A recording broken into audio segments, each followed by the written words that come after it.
Well, good morning and welcome to Frankly Speaking here on WYDC TV Big Fox. I'm your host, Frank Acom. We are broadcasting live from the Hesselson studio here on Marcus Street in Corning, and we have a lot to cover. We're going to be talking about Donald Trump forming his upcoming administration, some very interesting picks. There's some speculation. We'll be talking about all of that. A little bit of a look back, or I guess kind of a reevaluating what happened with the Harris campaign, what Democrats are saying now. As a matter of fact, we're going to get to it. We're just going to read it quickly. About former Governor Andrew Cuomo releasing an op-ed about what went wrong in the election. Interesting that he feels that that's the place for him. We'll talk about that as well. We also have a couple things here about the media.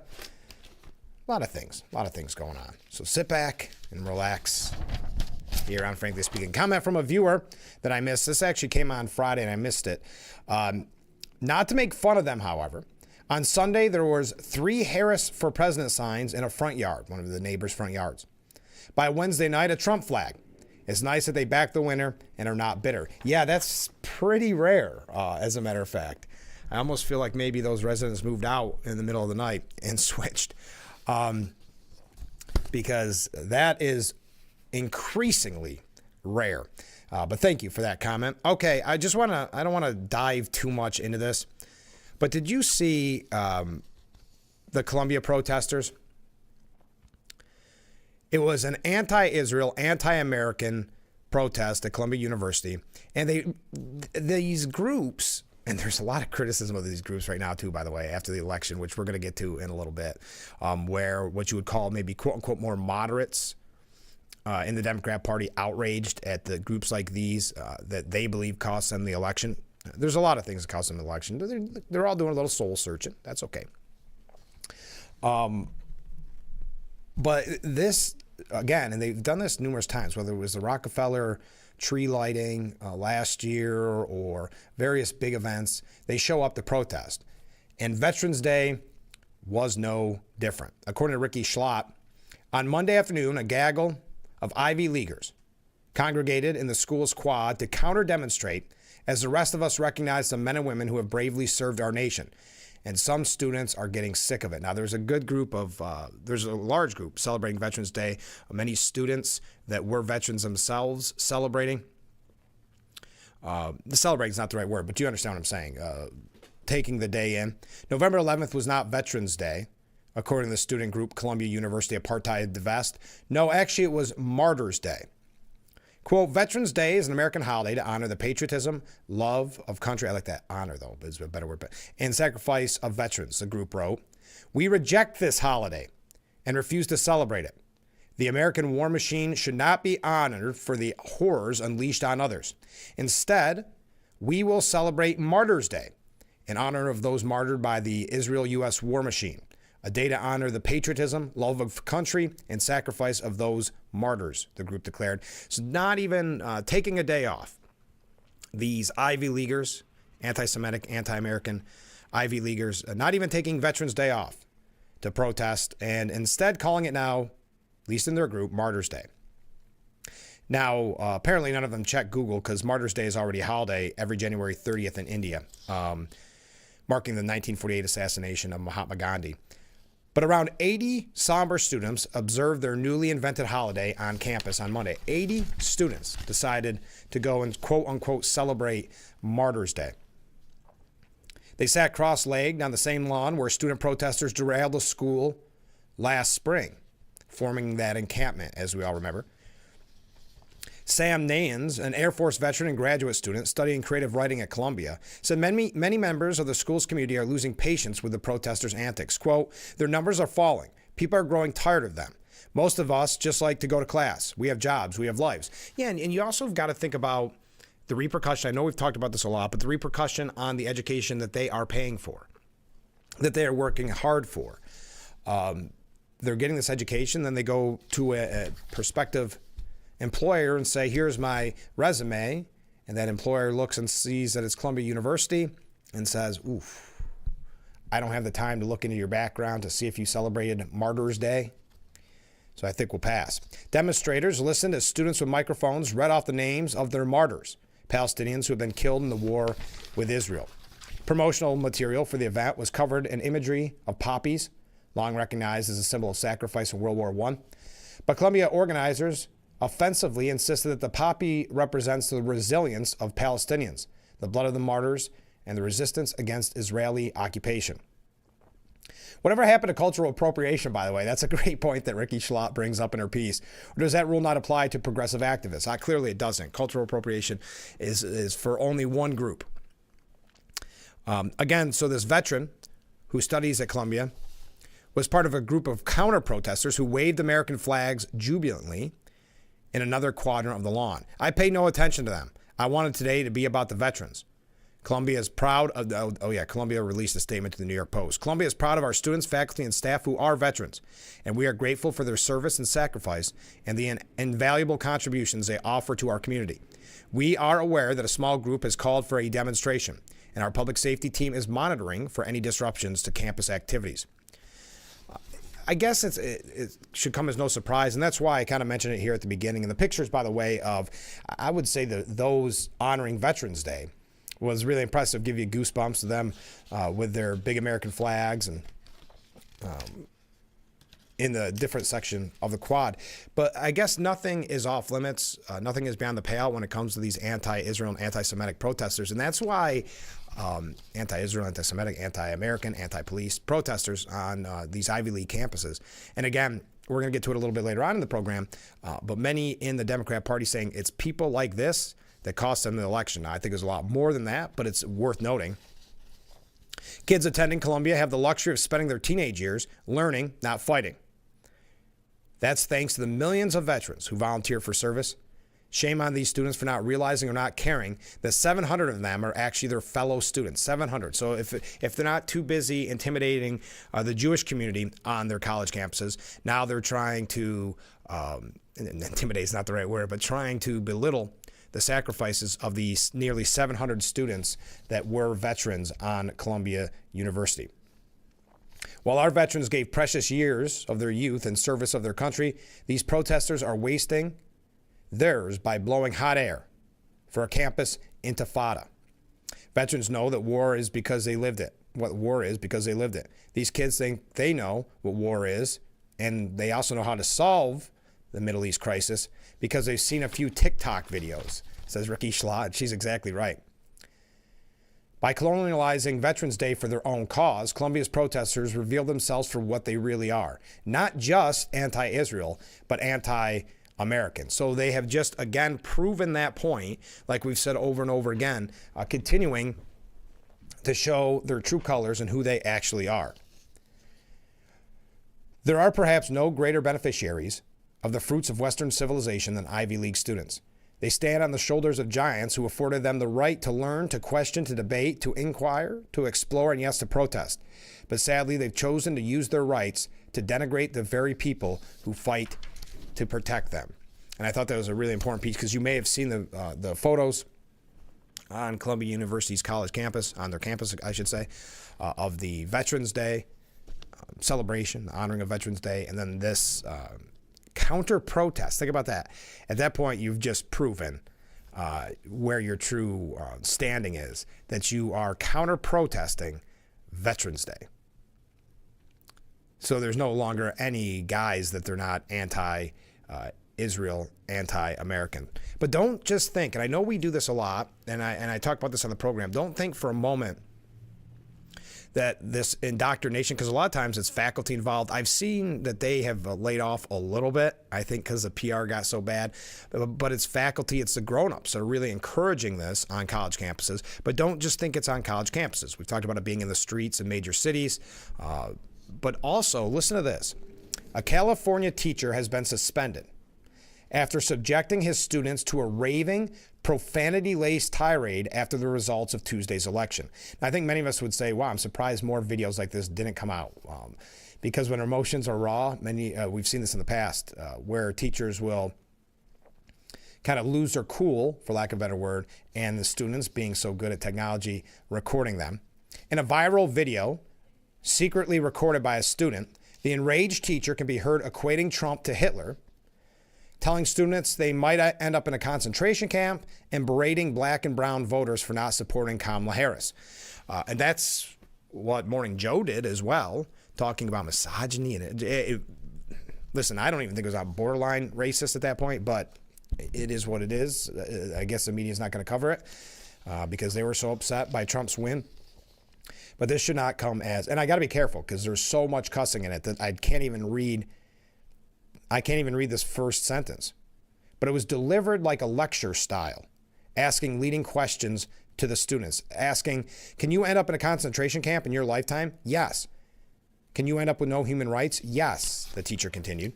At one point, the teacher called Donald Trump a draft-dodging coward and treasonous scum. And I'm not going to go, again, very graphic. The teacher gave a special dose of scorn to male Latino voters, more than half of whom sided with Trump. I'm not going to say, again, what this teacher said. The irate educator teaches AP World History at Valley View High School. He has been placed on leave after this breakdown. But remember, this is what's being pushed in this situation, AP World History. So when you wonder, how do these kids get so radicalized in college? Very much of it began much earlier on. Now, the Moreno Valley Unified School District released a statement saying, we do not condone the behavior that occurred and immediately an investigation has been launched. I got to be careful even. I don't even want you to see the papers, some of the words he said. So actually, I'm just surprised this didn't happen more. But it should come as no surprise in general that, and this teacher's name was Mr. Perez, and it was his AP World History class. Again, showing you a little bit of what we're dealing with, but I think, as so many people have now said, younger people, as we saw with the voting, waking up and saying enough's enough. I can't just keep being told how bad I am as a human being because of how I was born or whatever the scenario is. and finally saying enough is enough and getting out and voting for Trump in droves. Now, we are going to talk. I know it's exciting, and this is one of the conversations I've had with numerous people, kind of playing that game of, much like when it's who's going to be VP, right? Who's going to be his VP candidate? And at the time, you're throwing around names. Well, I'd like to see this person. Or someone say, well, what about this person? Same kind of a scenario here with the building up of his administration. We're going to tell you about some of those. Undoubtedly, you've heard by now one of those people, and I'd love to hear your opinion. This is maybe the morning question. With Lee Zeldin in there, what does that mean for another run for governor, maybe, or helping build up New York? I don't know. I don't know if it's a negative at all. Just something curious. What your thoughts are about Lee Zeldin. We'll tell you more about the specifics of that a little bit later on. But we are running a little bit late, so stay with us. This is, Frankly Speaking, here on WYDC TV, Big Fox. Trust your smile to Elmira Family Dentistry, the best dental care in the region. Their Wand STA anesthesia system provides a pain-free way to take care of any dental problem. Their latest digital x-ray systems provide a highest standard diagnostic record. Elmira Family Dentistry offers routine and deep cleanings, fillings and bonding, crowns, implants, root canals, and Sure Smile orthodontics. Elmira Family Dentistry at 311 West Church Street in Elmira. Call 607-733-6825 today. Workers can get more for less. More coverage, more quality care. New cost savings and expanded financial assistance mean more New Yorkers than ever before qualify for quality health insurance that costs less. Doctor visits, hospital stays, prescriptions, free preventive care, and more, all covered for less. Explore plans that could cost you less at New York State of Health and start getting more. Visit nystateofhealth.ny.gov or call 1-855-355-5777 today. If you were one regularly used hair relaxers or straighteners and were diagnosed with uterine, ovarian, or endometrial cancer, you may be entitled to significant financial compensation. I've used hair relaxers for years. I had no idea they could cause cancer. Chemical hair relaxers and straighteners have been linked to serious conditions, including several types of cancer. How do I know if I have a case? Call 844-292-6222 and consult with one of our attorneys to find out if the products you used are part of the lawsuit. Your eligibility will also depend on how often you use these hair products and your specific cancer diagnosis. If you regularly used hair relaxers or straighteners and were diagnosed with uterine, ovarian, or endometrial cancer, call us now. Call 844-292-6222. How much will it cost to talk to an attorney? There is no fee unless we win your case. Call 844-292-6222 for your free case review.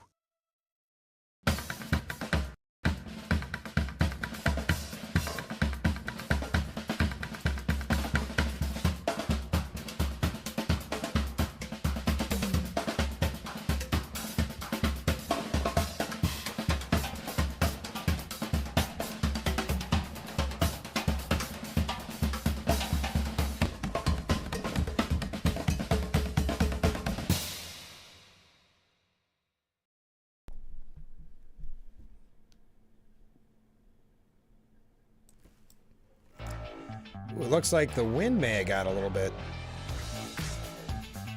to the Boss Security roof cam. You might have to get up there and do a little bit of a realignment. Still beautiful view, though. Welcome back to Frankly Speaking. Yes, the roof cam brought to you by Boss Security in Horseheads. Contact them today for all your business and home security needs. Comment from a viewer. You can thank mainstream media and our education system for the Trump derangement syndrome. Do you think that the mainstream media is going to do any soul searching in all of this? Personally, I don't. I think, well, as a matter of fact, I've got examples of where they won't. But that's a question that they really should be asking themselves. How far down the rabbit hole they went in their attacks with Trump, and how, in many instances, it really did backfire. Now, before that, liberal Supreme Court Associate Justice Sonia Sotomayor, who is 70 years old, is not planning to step down from the bench to allow President Biden to replace her with someone younger. This has been a conversation that happens quite a bit ever since Ruth Bader Ginsburg. Left-wing pundits have begun calling for Sotomayor, who was nominated to the Supreme Court back in 2009 by then-President Barack Obama, to resign. since former President Trump was reelected last week. David Dayen, executive editor of progressive magazine American Prospect, said, quote, "This would probably be a good day for Sotomayor to retire." MSNBC's Mehdi Hassan reposted an April op-ed she wrote for The Guardian saying Sonia Sotomayor should resign for the sake of all of us. She said, "Sadly, this peace of mind from April has aged pretty well, actually." Now, this is why I bring it up. Number one, because it's interesting.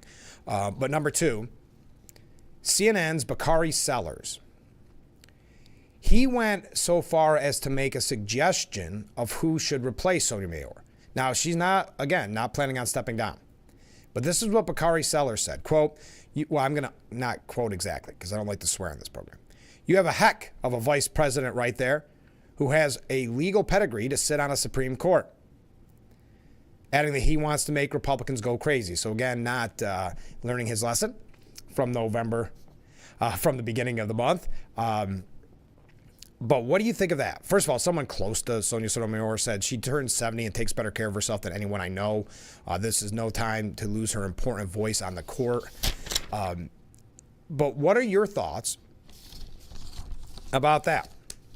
Sonia Sotomayor steps down at 70 years old, and they replace her with Kamala Harris to be on the Supreme Court. And just for the, quote, well, I would say petty reason to, quote, make Republicans go crazy. I guess. Replacing one liberal justice with another. I mean, I think people would be maybe upset, but I don't think it would make any Republicans go particularly crazy. Okay, have you heard, I don't know, is it even a scandal? We know that it is very telling of how Harris would have ran the country because her campaign, which raised over $1 billion, is still around, some reports, $20 million in debt. Then it was reported yesterday, maybe the day before, that Oprah Winfrey and other celebrities who performed and you think are there to just endorse her, some of them were paid. It was reported initially that Oprah Winfrey was paid $1 million. That has been denied by Oprah Winfrey, saying, "I was paid nothing ever." The reporter asked about the claims that the Harris team paid her this massive figure for the star-studded virtual town hall called Unite for America that the talk show star hosted on behalf of the Democrat nominee in September. She said, "Not true." Now, the Washington Examiner reported last Friday that the Harris campaign paid $1 million to Winfrey's production company on October 15th. The company, Harpo Productions, denied that Winfrey was paid a personal fee. The campaign paid for the production costs of Unite for America, a live streaming event that took place September 19th outside Detroit, Michigan. Oprah Winfrey was at no point during the campaign paid a personal fee, nor did she receive a fee from Harpo. Harpo did not disclose the cost of its production work for the virtual town hall, which featured a lineup of big-name celebrities. Well, there's also talks that she had, and I don't know, this is, you hear these stories, but I think it was the New York Post that was reporting on it, that Harris's campaign paid quite a bit for the Call Her Daddy podcast because they had to almost build her set in a hotel room or something. So all this money kind of hemorrhaging out of her campaign. The Harris campaign reportedly blew through $1 billion in its doomed election bid with reports of being in debt at least $20 million. Now they have started a recount account, is what it's called. Now, it's apparently to pay off other elected officials' expenses, maybe some of her failed campaign. Vice President Kamala Harris conceded to Donald Trump last week, but that hasn't stopped her from trying to beef up her recount account, apparently to pay off other election expenses. The failed Democrat presidential hopeful is asking for money for the account through the fundraising platform Act Blue as vendors worry her campaign won't pay them for services already rendered. I would think, no matter who the politician, you should probably get that money up front if you're getting paid in some way for a campaign. That just seems like smart 101, right? The campaign only revealed that the hat-in-hand push is partly to collect money for down-ballot Democrats, but the money can be used to pay off election-related expenses, too. There is no indication Harris, who conceded the presidential election to Trump on Wednesday, is seeking a recount for herself. Quote, with a handful of key Senate and House races still too close to call, we are keeping our organizers and volunteers on the ground in those states to see the election across the finish line. If you are able, please donate to the Harris Fight Fund today to ensure we have the resources to elect Democrats down the ticket, ready to hold the Trump administration accountable. Tom Moore, a former Federal Election Commission lawyer and senior fellow at the Center for American Progress, told the Post that there was a great reason to fundraise in this manner. The funds can be used to pay recount and election contest expenses resulting from the general election. There's nothing unusual or untoward about doing this.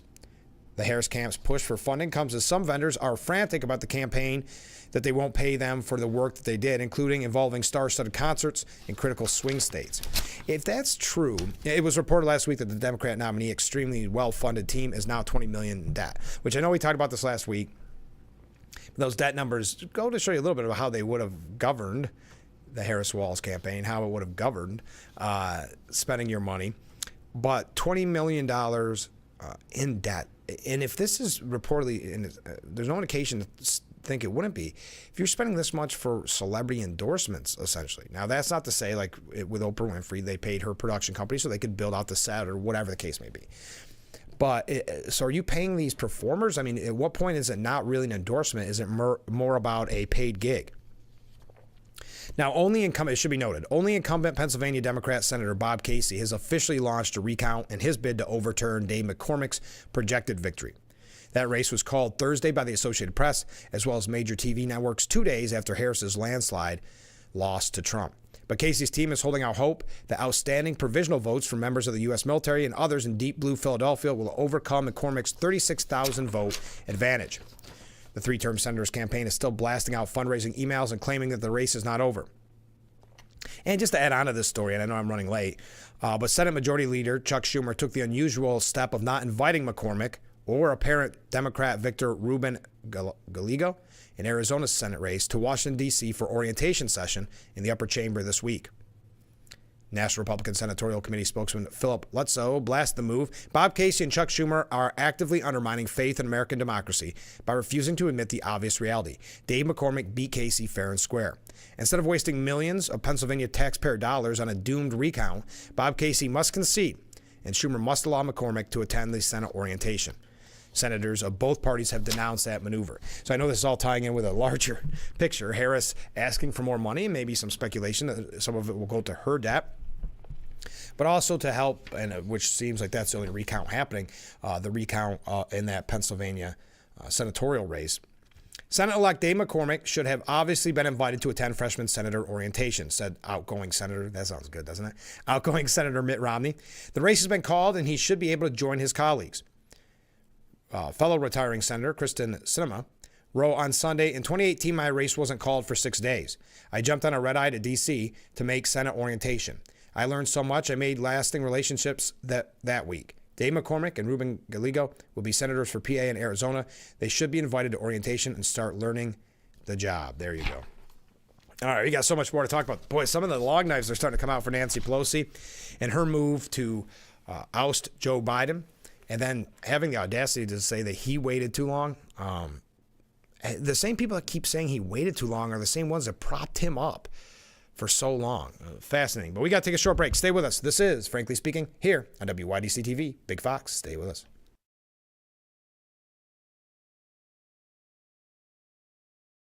Jason Bishop has been called the greatest illusionist of his generation. Close-up magic, sleight of hand, exclusive grand illusions.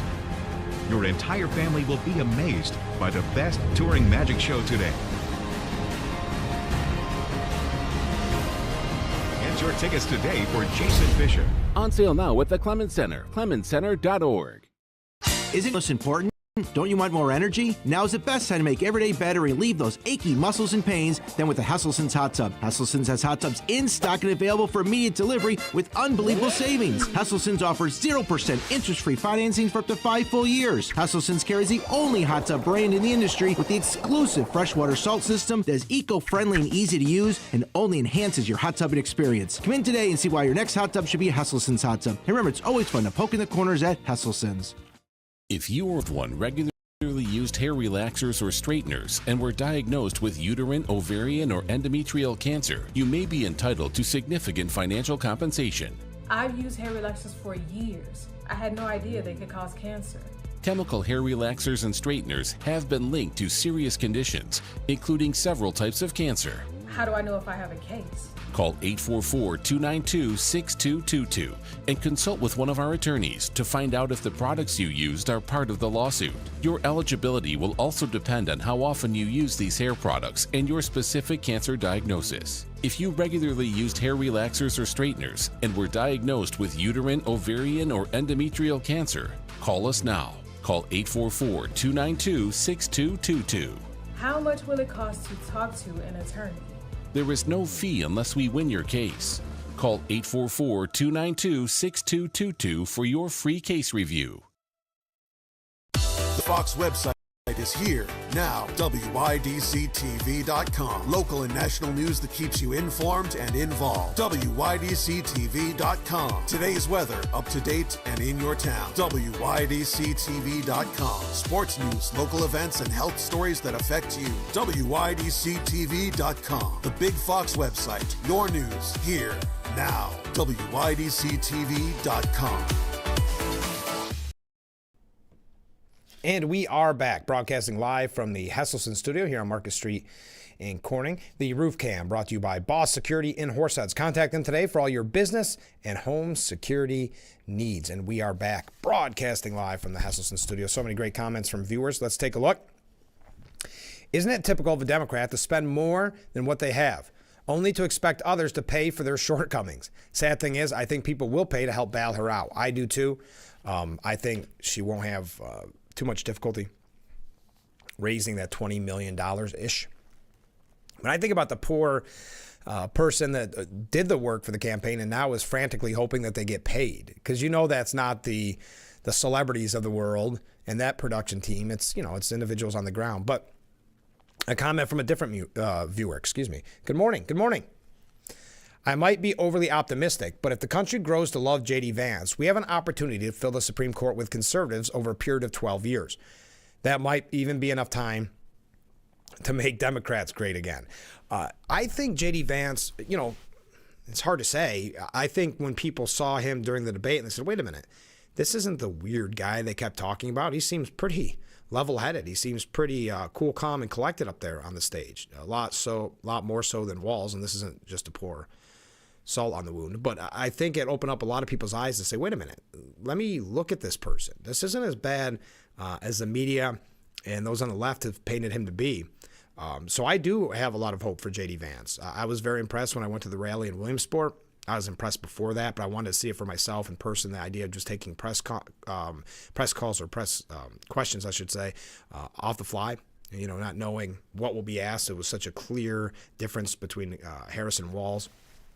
So, very good point. Speaking of J.D. Vance, before we talk about Nancy Pelosi, two frontrunners have emerged in the race to replace J.D. Vance in the Senate. The race is on to replace Vice President-elect J.D. Vance in the Senate, but top GOP strategists tell the New York Post only two real candidates remain. Those two names, Jane Timken, a Harvard-educated attorney and Ohio Republican chair. She's a slight favorite. And then another name, and I know this is going to make a lot of people happy on the show because we get so many comments for this person, Vivek Ramaswamy. The deciding factor will be President-elect Donald Trump.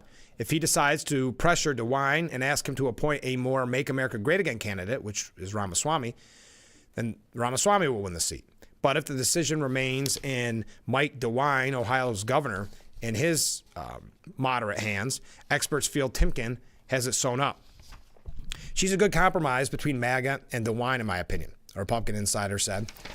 I mean, you would think more people after the historic win would embrace maybe Trump's decisions every once in a while. But that should come as no surprise. The Buckeyes GOP's true fear is Democrat Sherrod Brown returning to challenge the appointee in the special election required to fill Vance's seat until it's up for grabs in 2028.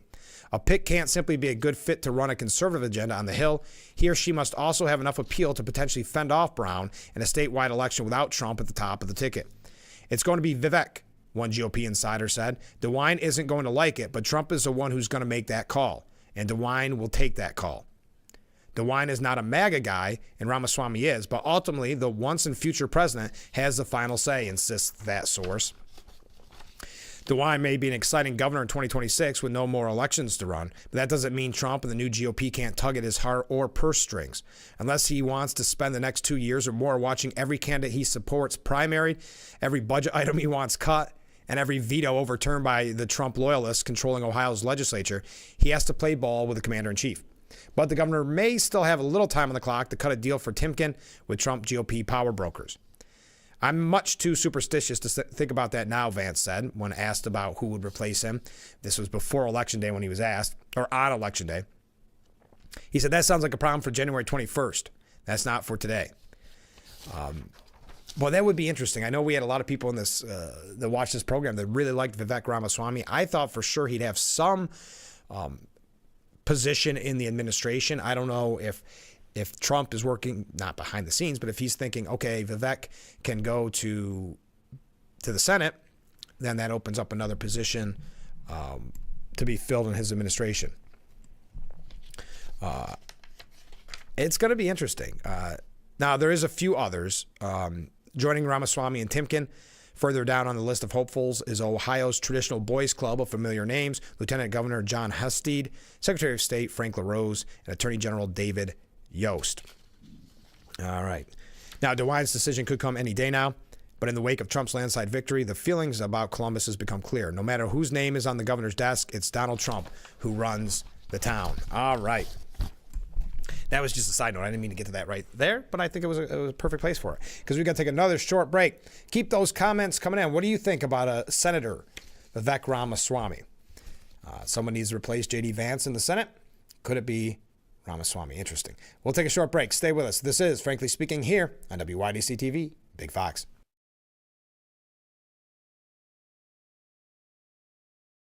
Your wallet is always in danger. Criminals can scan and hack your information without you even knowing. Worse yet, it's bulky and so disorganized. But not anymore, because Slim is in. Introducing Slim Mint, an ultra-thin RFID blocking wallet that keeps your cards and cash truly protected. And now may be your last chance to get it for a low price. Slim Mint uses the latest RFID blocking technology to prevent thieves from scanning your wallet and stealing your info. Having your information stolen is a nightmare. But with Slim Mint, I know I'm protected. With money clips, cash can easily fall out. But with the auto-locking Slim Mint, your cards and money stay securely in place. Then just press the button to release the lock. Slim Mint is ergonomically designed to optimize space and keep your belongings organized. It has a built-in cash clip and a flexible outer band to securely fit your additional cards and your extra cash. Even with everything you see here in the Slim Mint, it's still ultra-thin. Bulky wallets are uncomfortable, but the Slim Mint is so compact it fits in any size pocket. Plus, it keeps everything easy to access. Slim Mint holds everything from pictures to credit cards, my driver's license. Yeah, it's still so thin. Say bye-bye to bent cards and damaged magnetic strips. Slim Mint keeps them protected. It's crush resistant and can really take a beating. Similar wallets sell for over $100. But call or click now and get Slim Mint for just $29.99. Order in the next 5 minutes and you'll get an instant $10 discount. So it's only $19.99. But wait, due to rising costs and supply chain shortages, this may be your last chance to get Slim Mint at this low price. There's a strict limit of 3 Slim Mint wallets while supplies last. You still have time to get your very own Slim Mint wallets, but you must act fast. Don't wait. Order now. Call 1-800-655-8103. That's 1-800-655-8103. Call or visit slimmintwallet.com. So call 1-800-655-8103 now.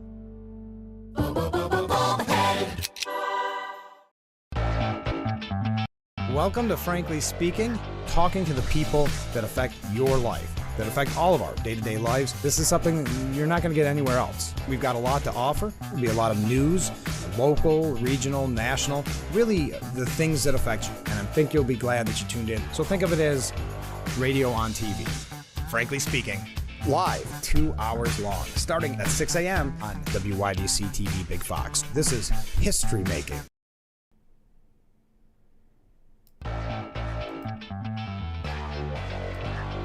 The roof cam must be jarred by the Wind. We'll get that back on track. But thank you again to Boss Security for sponsoring the roof cam. Still a beautiful view, just not as much of the hills. Welcome back as we broadcast live from the Hesselson studio. A couple comments from viewers. Vivek, meaning Vivek Ramaswamy, would bring debate quality and common sense to the Senate. Two things that have been lacking in government, yes, for quite some time. So thank you for that. Now, did you see, and we knew there'd be some questions in the aftermath of how much blame will be put on Nancy Pelosi. Now, some mindset is that, well, Biden should have known enough to get out earlier.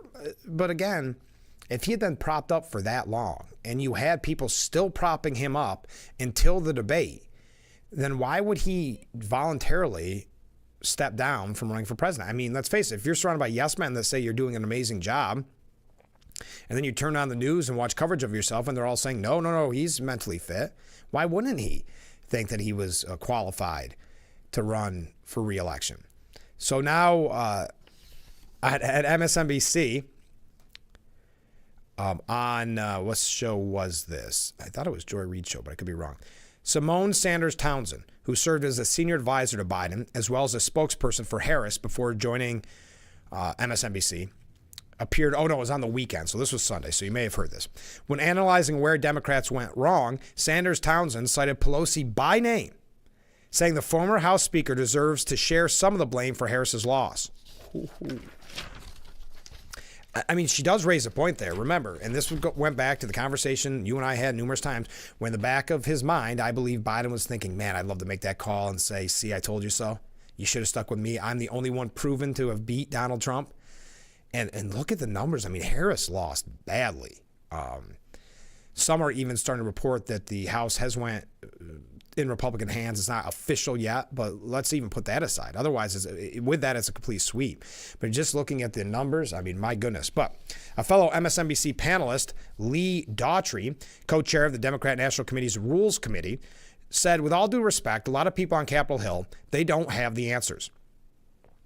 Sanders Townsend then chimed in saying, I'm going to say it if she ain't going to say it. Nancy Pelosi. Everybody talks about how the speaker, she's so strategic. She can count. She did all of that when she was Speaker in Congress. But the question is, where is your calculator now? She added, Democrats were about to lose the daggone House. I didn't say that as funny as that. People can say that. I haven't heard that word in a very long time. Suggesting that Pelosi's move to force Biden from the race led to what happened. She played in presidential politics this cycle, and she helped, and this is meaning Nancy Pelosi, she helped orchestrate the very public demise of the president. And thank God for Joe Biden that he came out and, yes, endorsed his VP, because these people wanted an open primary. Yeah, she's raising a good point. Now, they're still saying that they think it would have been better. Well, it's weird because they've got to be careful. So they say, boy, it'd be nice if he got out earlier because there could have been a primary, which I think Harris still would have won. But then it would look a lot better to the American people. Now they care, right?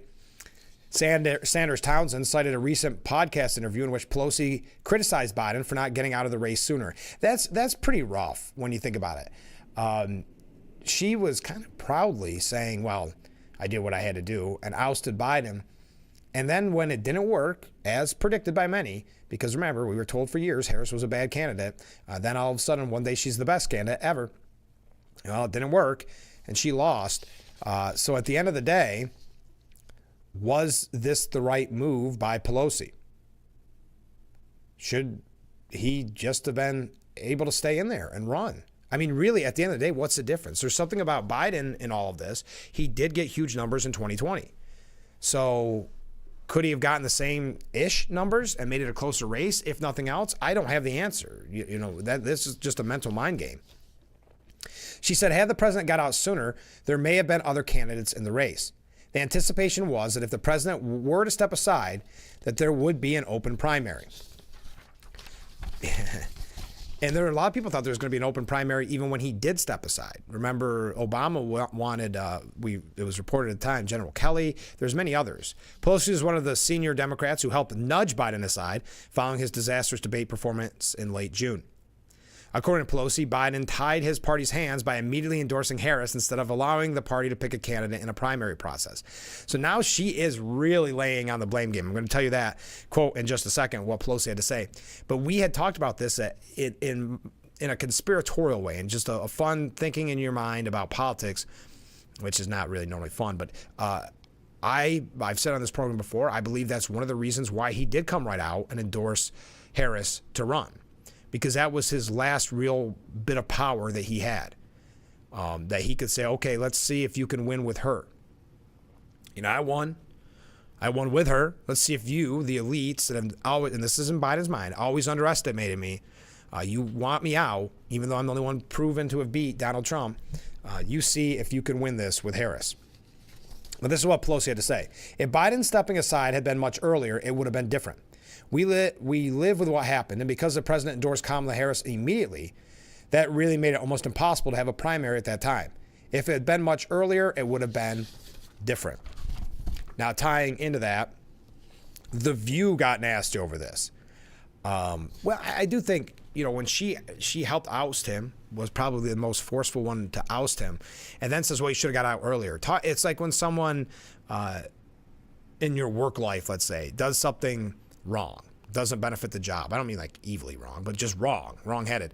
And then they try to make excuses. Well, if you would have done this, or I would have, yeah, that's what that seems like. If Joe Biden would have got out earlier. But to Simone Sanders Townsend's point, where's your calculator now? You had this all figured out? And of course, at the end of the day, did not. We'll tell you what The View had to say about Nancy Pelosi and her comments when we come back. Stay with us. This is Frankly Speaking here on WYDC TV, Big Fox. –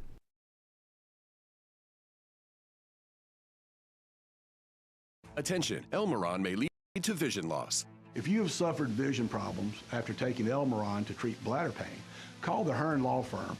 Elmeron may be responsible for your vision problems, and you may deserve compensation for your injuries. If you took Elmeron and now have vision problems, call the Hearn Law Firm at 888-308-3866 right now. You could find out if you qualify in less than 2 minutes. Call 888-308-3866 for your free case review. When you think Hesselson's. Hesselson's has the largest selection of work boots in the area. Composite and steel-toe boots, Met-Guard boots, soft-toe boots, and hikers, duty and western boots, all in one location. Hesselson's, Elmira Heights. Hesselson's has men's and ladies' boots in all sizes and widths. Choose from the largest names in the industry. Danner, Carolina, Timberland Pro, Keene Utility, Thorogood, Area, and Georgia, to name just a few. Hesselson's has been locally owned and operated since 1955, so when you think local service and great selection, think Hesselson's. Remember, it's always fun to poke in the corners at Hesselson's.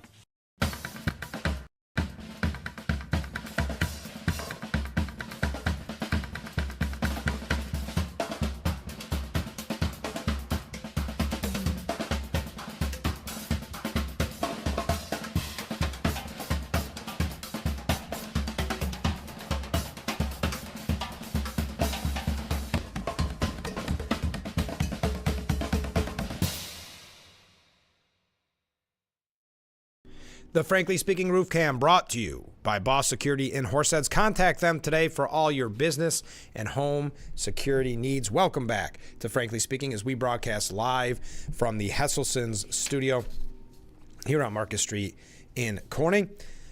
Just to wrap up, here's a comment from a viewer. When I heard that Trump picked Lee Zeldin, I was concerned about having someone that could challenge the governor. Yeah, no longer, being able to. But there is where you come in. This is where you come in. Put on your most comfortable shoes because you're about to hit the pavement to run for governor. No, I think I'll stick. That's very kind of you. Thank you. I think I'll stick right here. Sounds interesting, but there are going to be some good candidates. And I think, Lee Zeldin gets a few years in there. That's very typical in the administration to just go a couple of years. Because when is she up? 26, I think.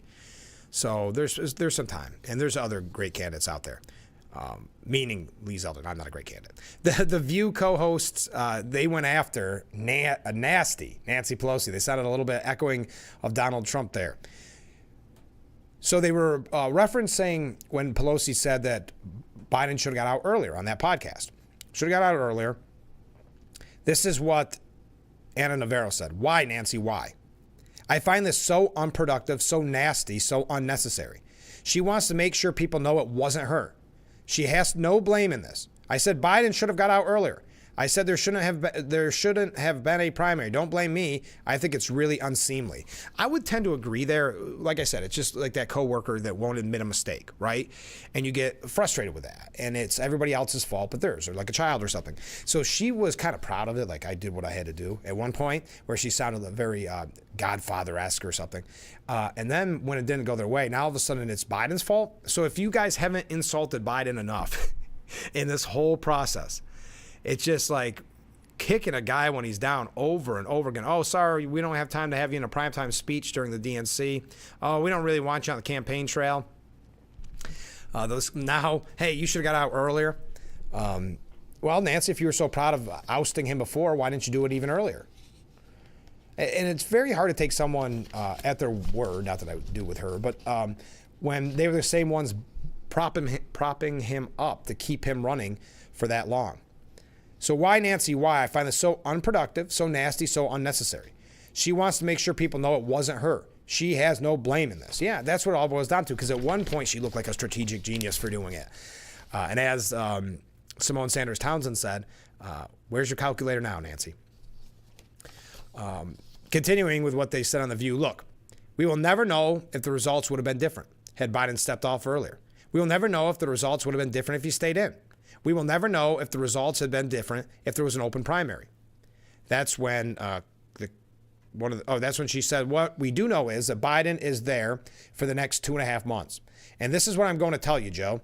Joe, since they're talking smack about you anyways, you know what? Maybe pardon Hunter.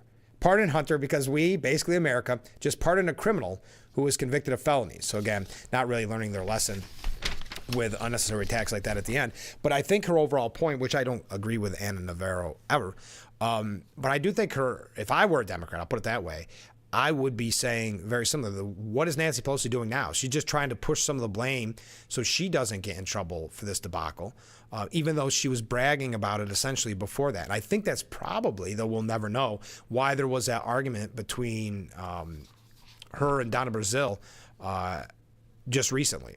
Again, it seemed to get pretty heated. I think there's a lot of people that either think, hey, we would have been better off in the long run with Biden. Now, that's tough to say because the money had dried up. Now, I don't know if that would have, if everybody stood behind Biden, the money probably would have come back. But yeah, anyway, we don't have to play that mind game because there happen to be some Democrats that are doing that. And we're going to talk about what they had to say when we come back as well. But what are your thoughts? Does Nancy Pelosi deserve the blame? Well, I am going to tell you about this Cuomo. I got to tell you about this op-ed. The 10 truths Democrats need to look in the mirror and admit caused the Kamala fiasco, using the term fiasco. And we also hear from Melissa Del Rosa, which worked with Cuomo. She's a Democrat strategist, political analyst, and the author of What's Left Unsaid, My Life at the Center of Power, Politics, and Crisis. And she has a piece of Fox News that says Democrats face a painful question. What went wrong? When you're bleeding Hispanics, the youth, Jewish, urban, and union voters, and even those in AOC's district, it's you. You're the problem, she writes. Inflation, number one, was, as it always is, the economy. But Harris's campaign instead focused almost singularly on abortion. And while Biden's America Rescue Plan had arguably propelled our rapid post-COVID recovery, it also resulted in the largest jump in consumer prices in decades. Now, keep in mind this is also coming from a Democrat, so there's going to be a couple things sprinkled in here. Taken together, the 2024 election revealed a Democrat Party that is dangerously out of touch, unsure of what it is, who it represents, and their constituency wants what they want and what they need, and how to deliver for them. At the border, Biden-Harris's unilateral reversal of the Remain in Mexico policy fulfilled a virtue-signaling campaign pledge without an iota of forethought to the management required by a move that would inevitably invite a crush of asylum seekers. In a masterstroke of inhumane political genius, border state Republican governors, traditionally saddled with managing such an influx, bust migrants to self-proclaimed sanctuary cities. Budgets were busted, housing systems collapsed, and social services strained. Angst voters watched as their hard-earned tax dollars were spent on hotel rooms and ATM cards handed out to these migrants. Israel, she mentions Israel. She says here, Harris passing over Pennsylvania Governor Josh Shapiro for Tim Walz gave critics ammunition to assert that the choice was because of Shapiro's religion. further alienating Jews and non-Jews alike who felt the party was kowtowing to extremists and anti-Semites. This, again, if you're just joining us, Melissa Del Rosa, Democrat, worked in the Cuomo administration, really laying it on the line, doing some soul searching here. Culture wars. In the fear of the extreme left, Democrats alienated not only moderates within our own party, but also independent voters. Everyday Americans are exhausted by the seemingly never-ending litany of culture wars, from fixations on identity politics and pronouns to trivial interactions weaponized by the Me Too movement and cancel culture to the renaming of Columbus Day. All while parents increasingly feel their judgment is being undermined by those in the government, because they are. Harris's inability to respond to her own past support for taxpayer-funded transgender surgeries for prisoners was a perfect summation for just how far off the beaten path Democrats have wandered. And there are a lot of people that have blamed kind of the far, far left, that anti-Semitic protests, the people protesting in the streets over and over again about transgender issues. But continuing, Letitia James and Alvin Bragg is another area that she looks at. For democracy to function, the American people have to believe that the justice system is free from political influence. Indicting a former president of the United States is not something to be pursued lightly, a message that apparently never reached prosecutors in New York. Letitia James campaigned on using her office to go after Trump. Alvin Bragg upcharged a Class A misdemeanor to overcome a lapsed statute of limitations. Their actions boomeranged, rallying Trump supporters who portrayed him as a martyr, and as a result, the case brought against him for his actions taken on January 6th was never taken seriously. Do you know what, though? What's also very interesting about that helped, those lawsuits helped propel him through the primary and get him to be the president. So really, not only should Letitia James and Alvin Bragg be looked at with anger by fellow Democrats, but also maybe shunned from their own party. Because here they thought they were smarter than everybody else in the room and really going to help bring down Trump, if anything, propelled him. And finally, Melissa Del Rosa says the mainstream media. Nearly half of Americans believe news organizations deliberately mislead them. A crisis exacerbated by the lack of widespread reporting on the Hunter Biden laptop issue during the last election and Biden-Trump debate this time around that raised very real questions about the mental acuity of the president. Questions that up until that point were dismissed as right-wing propaganda. That, in combination with, quote, news articles laden with opinion, has given rise to a new reality where a post on social media has as much credibility as a story in the New York Times. And never mind what this says about the issues of the popularity of podcasts. But continuing, taken together, the 2004 election revealed a Democrat Party that is dangerously out of touch, unsure of what it is, who it represents, what their constituency wants and needs, and how to deliver for them. As alarmingly, the election was a resounding rejection of the mainstream media and a seemingly politicized justice system. While the former is a political problem, the latter, the continued loss of trust in our institutions required for a functioning democracy, represents an existential crisis. 2024 should serve as a wake-up call. If it is not, there's no telling where the country goes from here. Interesting points made by and take it with a grain of salt, but a soul-searching Democrat. Now we know that she's had some issue in running as well, so keep that in mind. Now maybe trying to play the moderate to shore up some votes for who knows what elected office. But we got to take a break. Stay with us. This is, Frankly Speaking, wrapping up hour number one.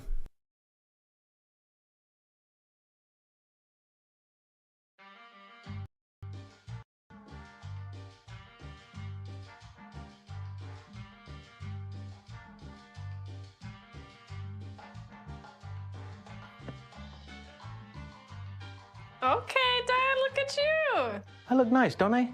I see you. Yeah. Adding your own flavor to fashion comes with age. Oh, man, that's the best one yet. Forgetting how to add doesn't.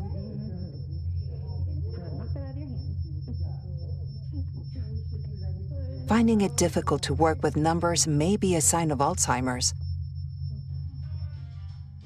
Dad, are you okay? An early diagnosis can help improve the quality of life for your loved one. All right. High school. Yeah. Hey, Dad. Do you want to talk about what happened earlier? Learn the warning signs of Alzheimer's. Some things come with age. Some others don't. If you season a sherry. Having a good time has always been my #1 goal. I tend to get crazy. At my age, I should not be jumping up and down like that. And if you don't know what I mean, ask your mama. The young ones, y'all like, we don't know what you talking about. But I promise you, in 30 years, you will. It's the best time in daytime. Weekdays at 2 p.m. on Big Fox.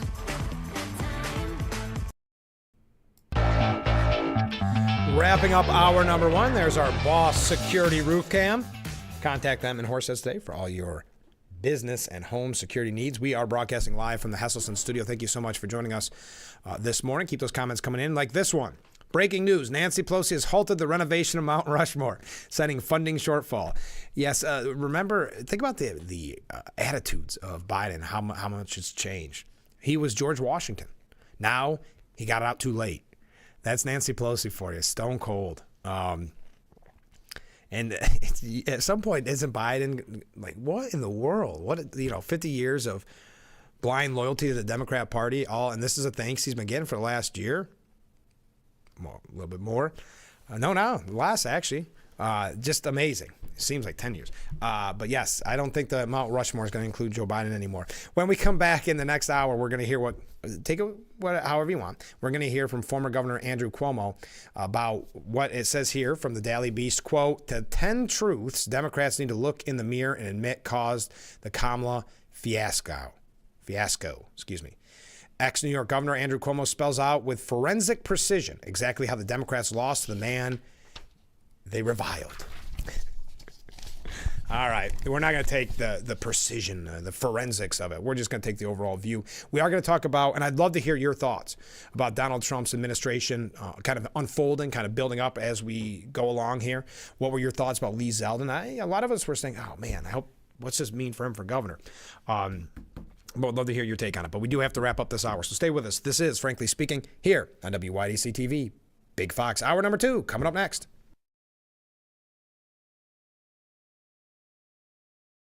Have you been unable to work for over a year due to a mental or physical disability? Were you recently denied Social Security disability benefits? Great news. You may be eligible for money, back pay, relief. If you've been pre-qualified and diagnosed with a recognized condition that prohibits you from working, our lawyers can file a claim to get your disability benefit. Call us today and find out more. Call now, 844-617-0440.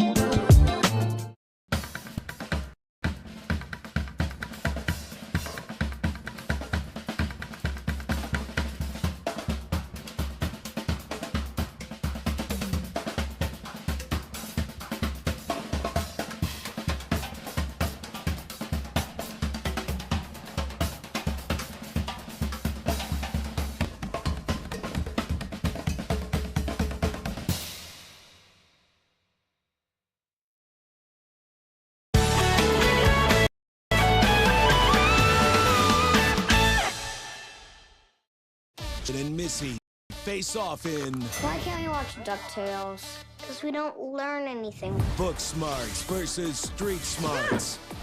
Is it working? Are you feeling motivated? Very. It's the battle of twins. Life is so confusing. I always hoped it would be easier for me when I grew up. It's gonna be all right.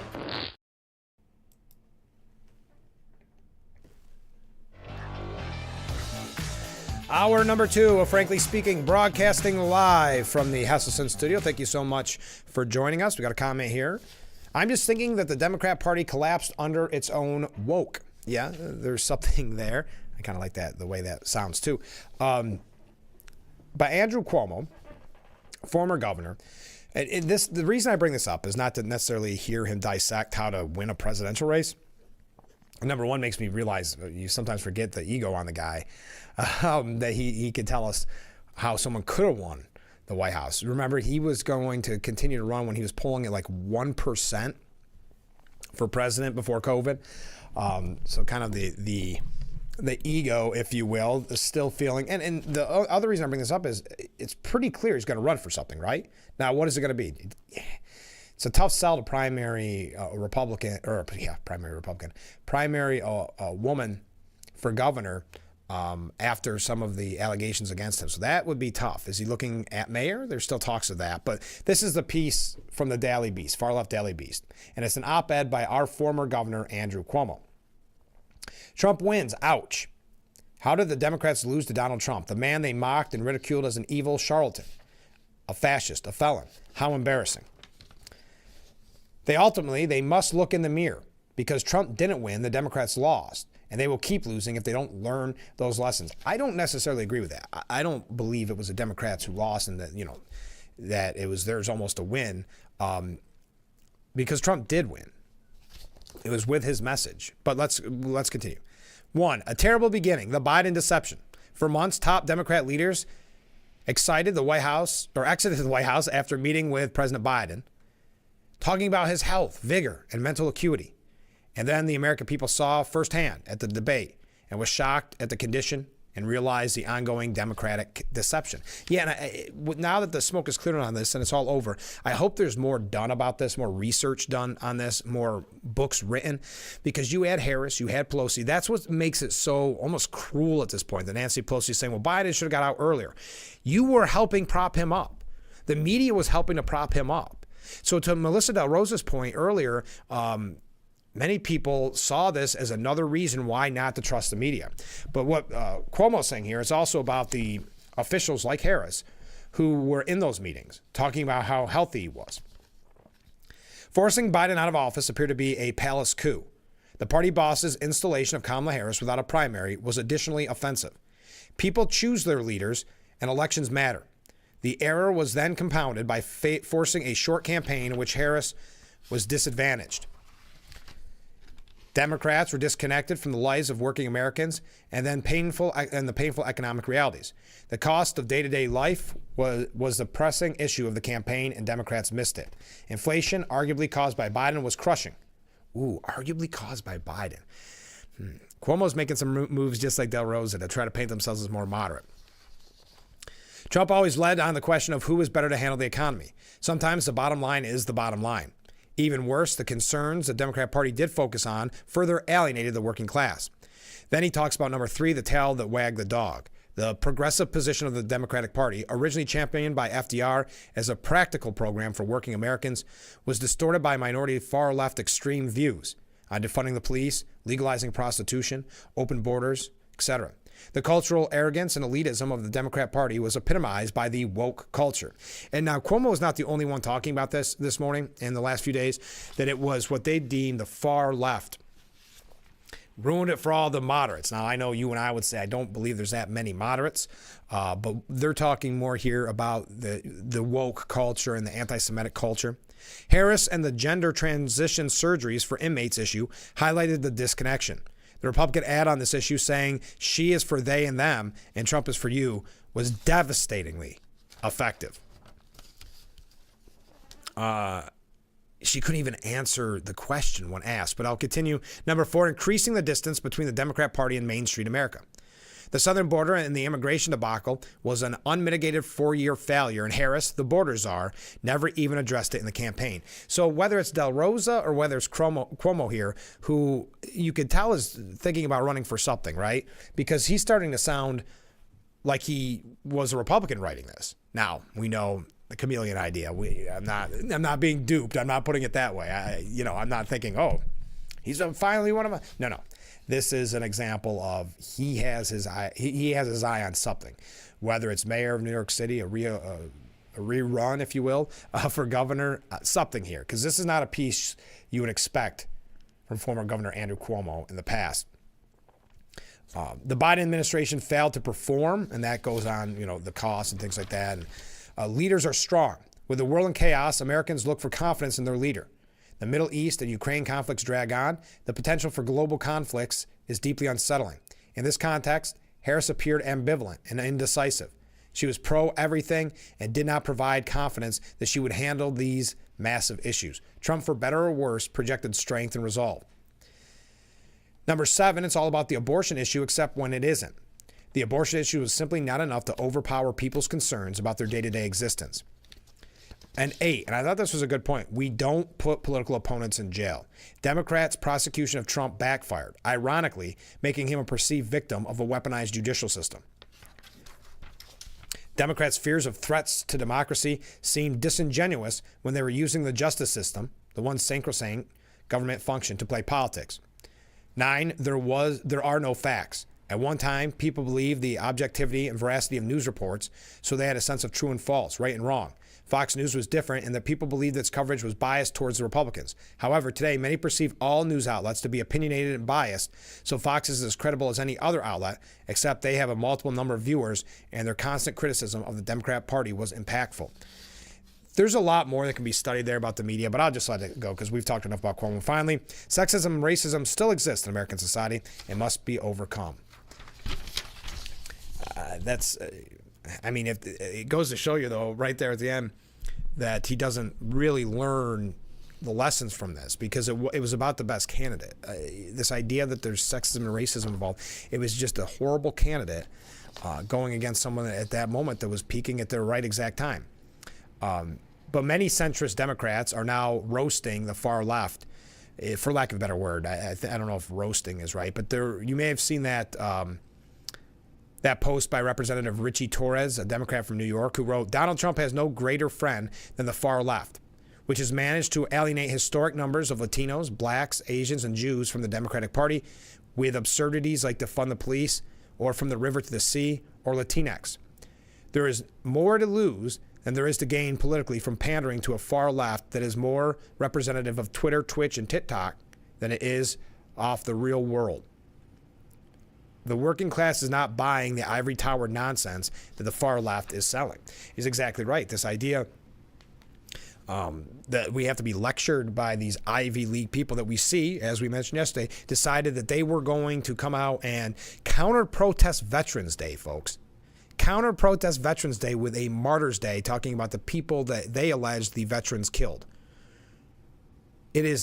That is what's passing, and that's who Kamala Harris during the campaign was coddling to. That's why many people, and you saw it there, if nothing but the perception that when she didn't pick Josh Shapiro because he's Jewish, she was playing to that group, to that base, which is despicable. Now, whether or not at the end of the day that's what really the pick was about, we'll never know, but the perception was there, and that's what it's all about. Many people commenting the Democrats have destroyed their own party. As it turns out, popular TikTok trends do not win you elections. Representative Torres is correct, saying that the party has really abandoned their own people. So you'll see more quote-unquote attacks on the far left because this is blame game time. It's like Nancy Pelosi blaming Biden, which is just, well, to Ana Navarro's point, nasty. And uncalled for after she did this. And again, going back to what Cuomo said, we're quoting some weird people today. What Cuomo said, that really it was the people like Harris, it was like the people like Pelosi who are saying, there was only 107 days to campaign, he should have got out earlier, when you shouldn't have been propping him up and telling the American people that he was healthy.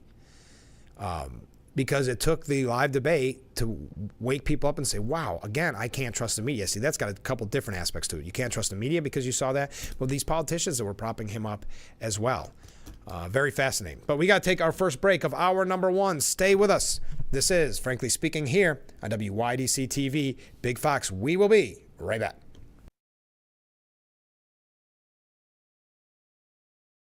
Wow, you found it. I did. The History of Water Part 6? I've been dying to read this. I know, honey. I always wanted that book. At Culligan, we get that most people don't think about water like we do, and that's okay.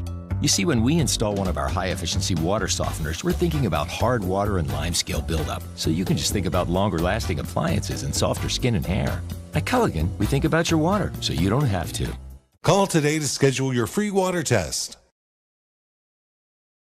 Introducing a brand new kitchen appliance that does all the work for you. A hassle-free solution that sears food, stirs it, even shreds it in one pot that you can set, then forget about, and come back to delicious, perfectly prepared meals that cook up to 60% faster without having to do a thing, except enjoy a little extra free time. From the trusted brand Power Excel, there's the StirMax Multi-Cooker, the revolutionary new countertop appliance with a built-in auto stirrer that gives you the freedom of adding your favorite ingredients and walking away. No more stirring food. StirMax is the one-pot solution that does everything for you. The secret is the unique pot shape and using groundbreaking StirMax technology that's automatically programmed to rotate the paddle clockwise, then counterclockwise to help prevent jams and food from burning while infusing flavor. Powerful enough to even shred food. With large 7.5 quart capacity and lightweight, attractive design, the entire pan goes right to the table. StirMax features 9 different cooking functions: saute, slow cook, cook stews or soups,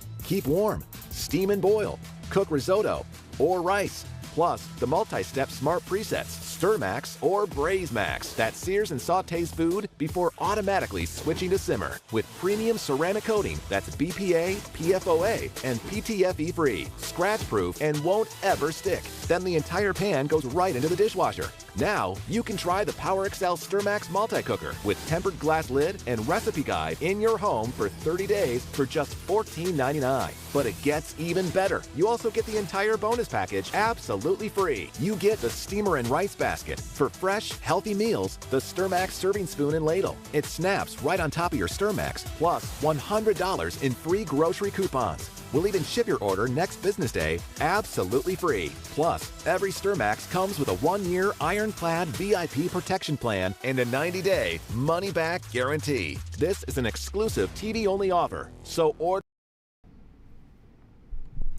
And we are back, broadcasting live from the Hesselson studio. And there's our Boss Security Roof Cam. Contact them in Horseheads today for all your business and home security needs. All right, comment from a viewer. Ken writes in, Frank, it's interesting and tells you what drives everything that the Democrat Party does. Money. Every bill they put up is an opportunity for them to enrich themselves. I'm not saying that the Republicans don't seize opportunities to enrich themselves, but it isn't their focus like the Democrats. The latest money laundering scheme was Harris's campaign, which they used to enrich themselves and their supporters by $1.2 billion. And because of their greed, they even overran that by $20 million. Oprah, worth billions, needed $1 million to run the town hall she sponsored. We all thought she was so invested in saving the country from Trump that she was doing it all for the good of the country. Many of the celebrities who also wanted to save the country from the bad orange man got very well compensated for their time. Who else got enriched by the sheeple's donation? I thought it's incredible that Trump floated the idea that he could use his leftover campaign money to pay off Harris's campaign debt. She would never offer that to him. That's a great point. And I guess I was a little naive to your point, Ken, that I assumed that the celebrities were performing and like that because they wanted to support Harris. And I'm sure there were some, but those ones probably lost out on some money. Those ones that were naive like me probably lost out on a good paycheck.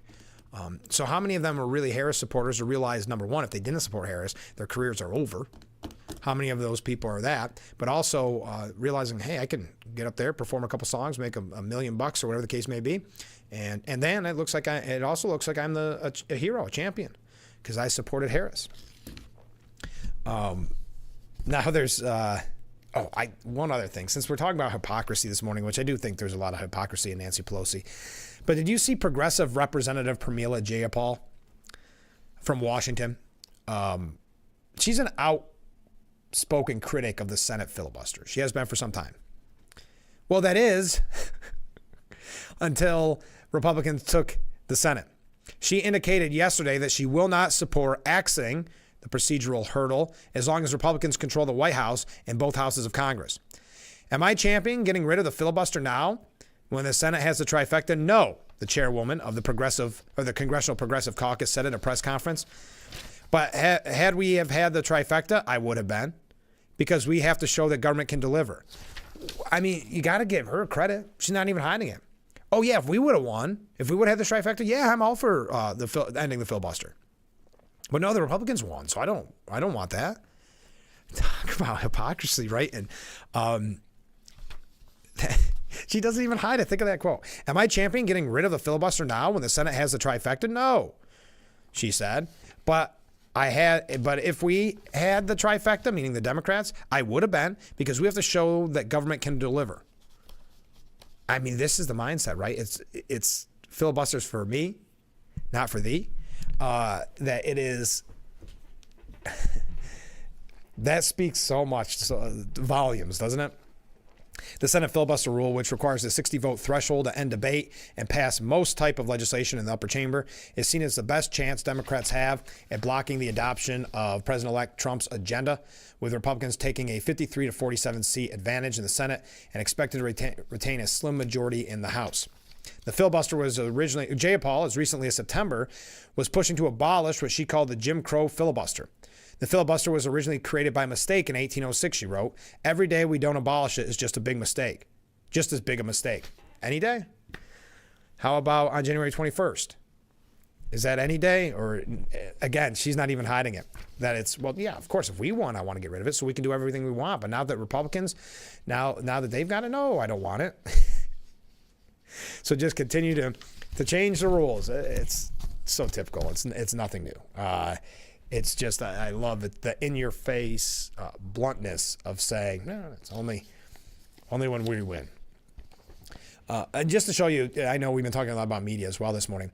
The Washington Post offers advice, and it goes to show you that they're still completely out of touch. The advice is on what it takes to immigrate outside of the U.S. after Trump's victory. They don't hide it. Britain voted in the Labour Party this summer, heralding its far center-left government in 14 years. The Conservative Party, now in opposition, has shifted further right, while brash Trump ally Farage, who leads a new anti-immigration party, also has an outsized influence in politics. The majority of people in Britain rely on the publicly funded health system. Most people need to pay an annual surcharge, which could cost up to $1,400 per year as part of the immigration application, but they are eligible to use the system. I don't know. Why am I going through this? But that's if you want to leave, they give you a how-to. Speaking of media, Chris Wallace is set to leave CNN as he's looking to start a podcast. I don't think that's going to go well. I understand he sees the success of, Joe Rogan and others, and I understand that. And this is not a knock at Chris Wallace. Chris Wallace doesn't have the entertainment value that Joe Rogan has, that Charlemagne the God has, that has a connection like that. Chris Wallace is kind of what you think of when you think of a kind of a buttoned-up media talking head. But CNN anchor Chris Wallace announced that he would leave the network at the end of his contract. He joined in CNN back in January of 2022 after nearly 20 years at Fox News. He told the Daily Beast he would leave the network at the end of his 3-year contract in favor of independent broadcasting. Now, to be clear, he says he wants to go where the action seems to be, which is podcasts. And he said, I don't flatter myself to think I have the sort of reach, meaning that Rogan and others have. Also, MSNBC's ratings have cratered on Thursday and Friday of last week, just days after the left of center network beat CNN. So during election night, because you want your worldviews confirmed sometimes, and that's exactly what happened. People were turning there to see how bad Trump was and to see how easily Harris was winning it. Of course, that's not the way it went down, but they did. They had a good ratings night, and they defeated CNN. That has since changed. You could even say they cratered MSNBC's ratings. Thursday's total average daily viewers on Fox News came in at 2.6 million and 375,000 in the coveted 25 to 54 age demographic. Meanwhile, MSNBC brought in only 596,000 total viewers. CNN brought in 419,000 total viewers on Thursday. And yet, Fox News came in at 2.6. Fox News was up some 60% year over year for the day, while MSNBC and CNN were down 23 and 40% respectively. All right, we got to take another short break. Why is it, just again to show you that the media never learns, why is everything as we talk about the upcoming administration, why is it always Trump loyalists? Every term they use is loyalist. Well, they don't use it for when Biden was putting together his administration, but you don't think for a moment they weren't Biden-Obama loyalists? So to try to paint that as a negative makes no. What do you think he's going to pick? People that Harris would have picked from the Harris campaign? It's just odd. But we'll talk about it when we come back. Stay with us. This is Frankly Speaking here on WYDC TV, Big Fox.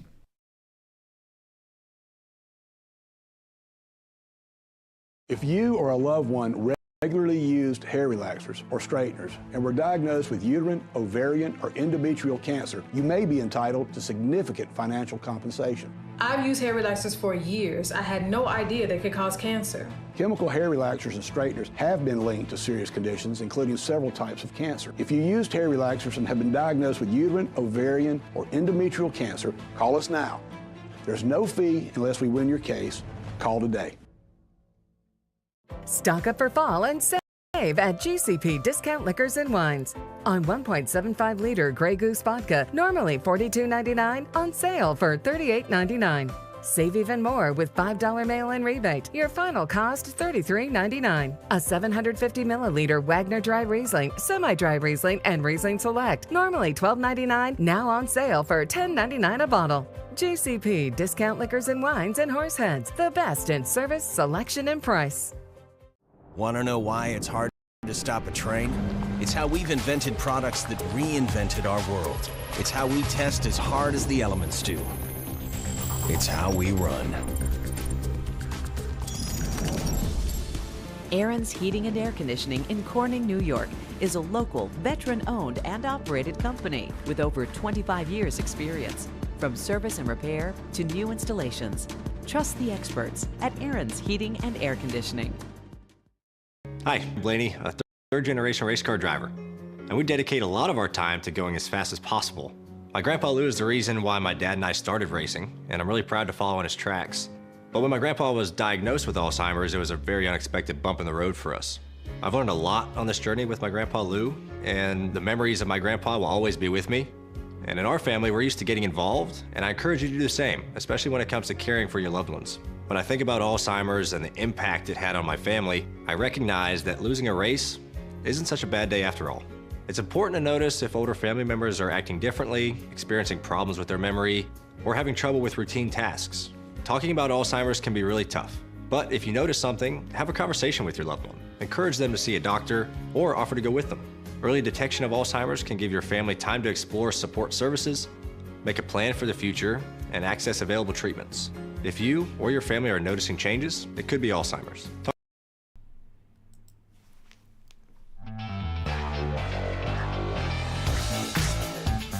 The Frankly Speaking Roof Cam is brought to you by Boss Security in Horseheads. Contact Boss Security for all your business and home security needs. We are broadcasting live from the Hesselson studio. Thank you for joining us. Ken comments, are the Dems roasting the far left? Or are they just pretending to distance themselves from the far left ideology in preparation for 2016 and 2018? Yeah, they don't want to be labeled with what Harris was labeled with, but at the end of the day, they are going to work for many of these same issues. And if they had Tila Jayapal saying, "Oh, I like the filibuster when we can use it," but if Republicans are now in charge, no, we got to keep the filibuster. But if we're in charge, we axe the filibuster. It's the same thing, right? That it's they will still work for these, but they just don't want for these causes. They just don't want to be lumped in with it. Next, the far left tactics of divide and conquer and scare tactics like the existential threat of climate change are the core components of the party that have worked well for them in the past. They will never actually abandon them, right? And they just want to distance themselves on paper from them. That's the big difference. But Trump's emerging team of loyalists is primed for a fast start in his election term, according to Stephen Collinson. So we've heard some of the names, of course. I think it's tough with Elon Musk. I think he'd have to give up working for Tesla or something I read. So I don't think he'll probably be that active. I know Stephen Miller. Well, let's go through some of them. Why am I doing it this way? Donald Trump released a statement yesterday saying, "I'm honored to nominate Chairwoman Elise Stefanik to serve in my cabinet as United States Ambassador to the United States. Elise is a strong and very smart America First fighter. She graduated from Harvard University with honors, was the youngest woman ever elected to Congress, and is the highest-ranking woman in Congress as the House Republican Conference Chair. She was the first member of Congress to endorse me and has always been a staunch advocate. Elise is a senior member of the House Armed Services Committee, the House Intelligence Committee, and led the charge against anti-Semitism on college campuses. She will be an incredible ambassador to the United Nations, delivering peace through strength and America First national security policies." She'll be great at it. It's interesting, you hate to lose someone with that kind of power in Washington, in Congress. But this will be a great move for not only her, but for the United Nations. A lot of people had speculated that Elise Stefanik may end up being the vice presidential pick, of course, before J.D. Vance was eventually selected, but her name was on that short list. And the Post editorial board said the choice of Elise Stefanik offers hope for the U.S. global leadership. Turtle Bay has long been a sewer of hatred and lies, just what Stefanik has specialized in exposing. She's done just that in Congress as head of the House Republican Conference and as a fierce warrior against anti-Semitism during recent House hearings. Indeed, Stefanik has stood out from early on, and you heard her whole background there that Trump gave. We don't need to go through all that. She's primed and short to follow in the footsteps of hard-hitting, truth-telling UN envoys like Jean Kirkpatrick and Daniel Patrick Moynihan. The corners of power in Washington and the United Nations desperately need such a rabble-rouser, if for nothing else than to shine a light on Turtle Bay's moral depravity. And we don't need to go through all their, but it's very, very much the case. Elise Stefanik will stare down and call out the world's villains in hallways they now think they own. The sooner she starts, the better. So a good pick from the Trump team when it comes to Elise Stefanik. And this is kind of one of the fun parts of the aspect of once the election is over to see, there's some names that you speculated would probably be in there. You kind of thought Elise Stefanik would be in there. There's some others. You wonder where they'll be placed.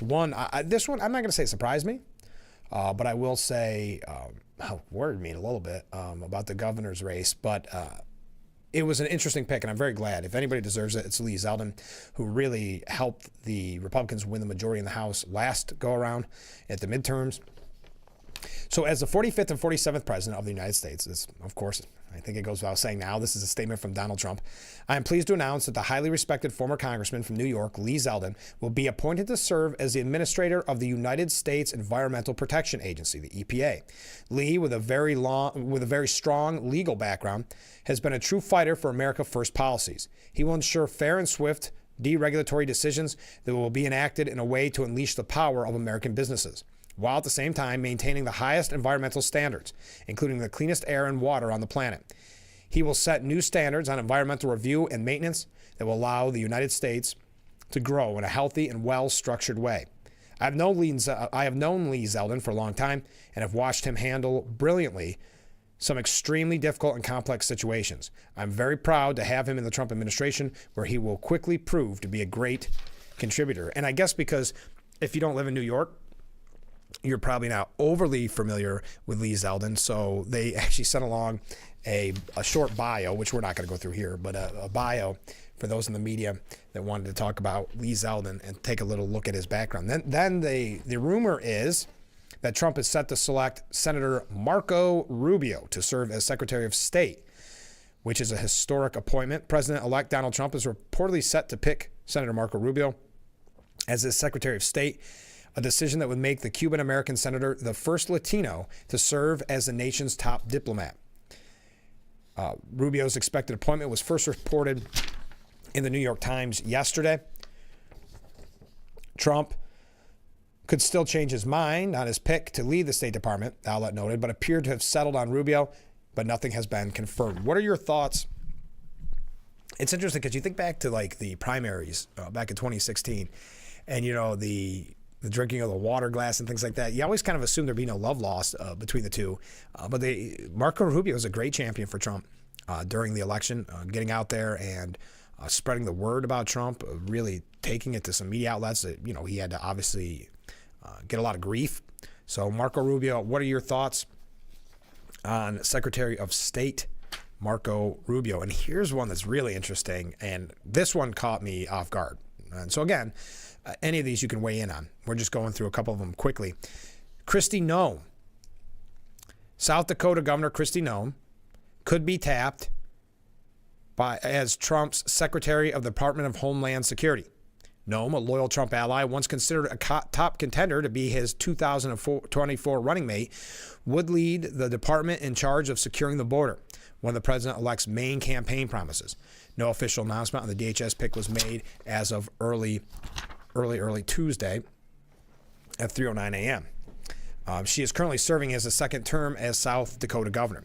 She fell out of contention in the Trump Veep stakes when she sparked outrage for admitting in her book that she killed her dog, if you remember, her hunting dog.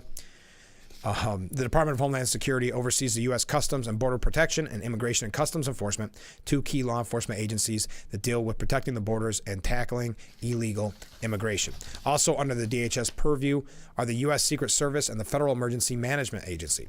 Nome, if formally selected to lead the DHS, would be working with the 78-year-old president-elect's new border czar, and you heard about this yesterday. Tom Homan is going to be the new border czar for the Trump administration, and she'll be working with Stephen Miller, who will serve as White House Deputy of Staff for Policy with an advisory role on immigration plans. Homan, Trump's former acting Immigration and Customs Enforcement Director in his first White House term, has been tasked with securing the border and carrying out the deportation of millions of migrants who are in the United States illegally. Yes, they say, as I mentioned there in that piece by CNN, loyalists, but they're going to hit the ground running. I mean, Stephen Collinson has been not forced, but it has admitted it. That when you look at these people, they are ready to hit the ground running. What else? On Monday, sources said Trump asked Florida Representative Mike Walz to be National Security Advisor in a move that will send shockwaves across the Atlantic, given the former Green Berets' warning this year that, quote, it's time for allies to invest in their own security, and that U.S. taxpayers had footed the bill for far too long. So definitely, I don't know. This is getting interesting. Rubio, Walz, and Stefanik are all hardcore China hawks, and their selection offers a clearer point of how Trump's policies will develop towards America's new superpower rival. The president-elect also tapped former New York Representative Lee Zeldin to head the Environmental Protection Agency despite or because of his rock-bottom rating from progressive green groups while in the House. The last two Democrat presidents have used the EPA's regulatory powers to try to fight climate change, but Zeldin pledged to implement Trump's drill baby drill energy policy and framed his responsibility as protecting access to clean air and water, paraphrasing his new boss's non sequitur that he uses when asked about global warming. Anyway. Yes, Stephen Miller has been picked for Deputy Chief of Staff. You recall Stephen Miller from the first go-round, if you will. The choice puts Trump's promise of pro-American immigration reform at the center of his presidency and may help return the nation to a low-migration, high-tech future. All right, and who else we got? Yep, Mike Walz for National Security Advisor. I know I have these in various pieces that I've printed out. Now, that role, by the way, is appointed by the president. It doesn't require Senate confirmation. Walz, who is a retired Green Beret colonel and Afghanistan war veteran, has represented Florida's 6th congressional district since 2019. All right, we got to take a short break. Stay with us. This is Frankly Speaking here on WYDC TV, Big Fox. We will be right back.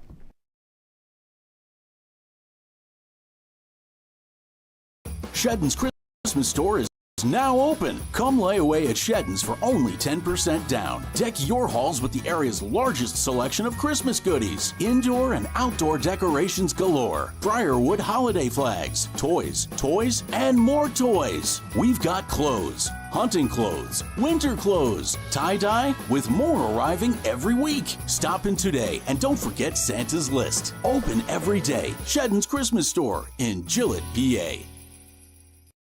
Oh, better tasting is better for the planet. That's great, sir. Can I take your order? Oh, number 3. At Culligan, we get that most people don't think about water like we do, and that's okay. You see, when we install our drinking water and softening systems, we're thinking about filtering contaminants and the minerals that make water hard. So you can just think about softer, cleaner, better tasting water. At Culligan, we think about your water, so you don't have to. Call today to schedule your free water test. Hi, Sam. Welcome to Pangea Global Tea House. Pangea Global Tea House offers comfort foods of the world. Over 50 teas, a sampling of cuisine from over 10 countries. Globally inspired cuisine and striving to give you an ultimate experience. Come in and try the frankly delicious Turkey Club special for just $20, including your beverage of choice. Pangea Global Tea House. Yet a really good tea house bringing you the flavors of the world, offering something for everyone.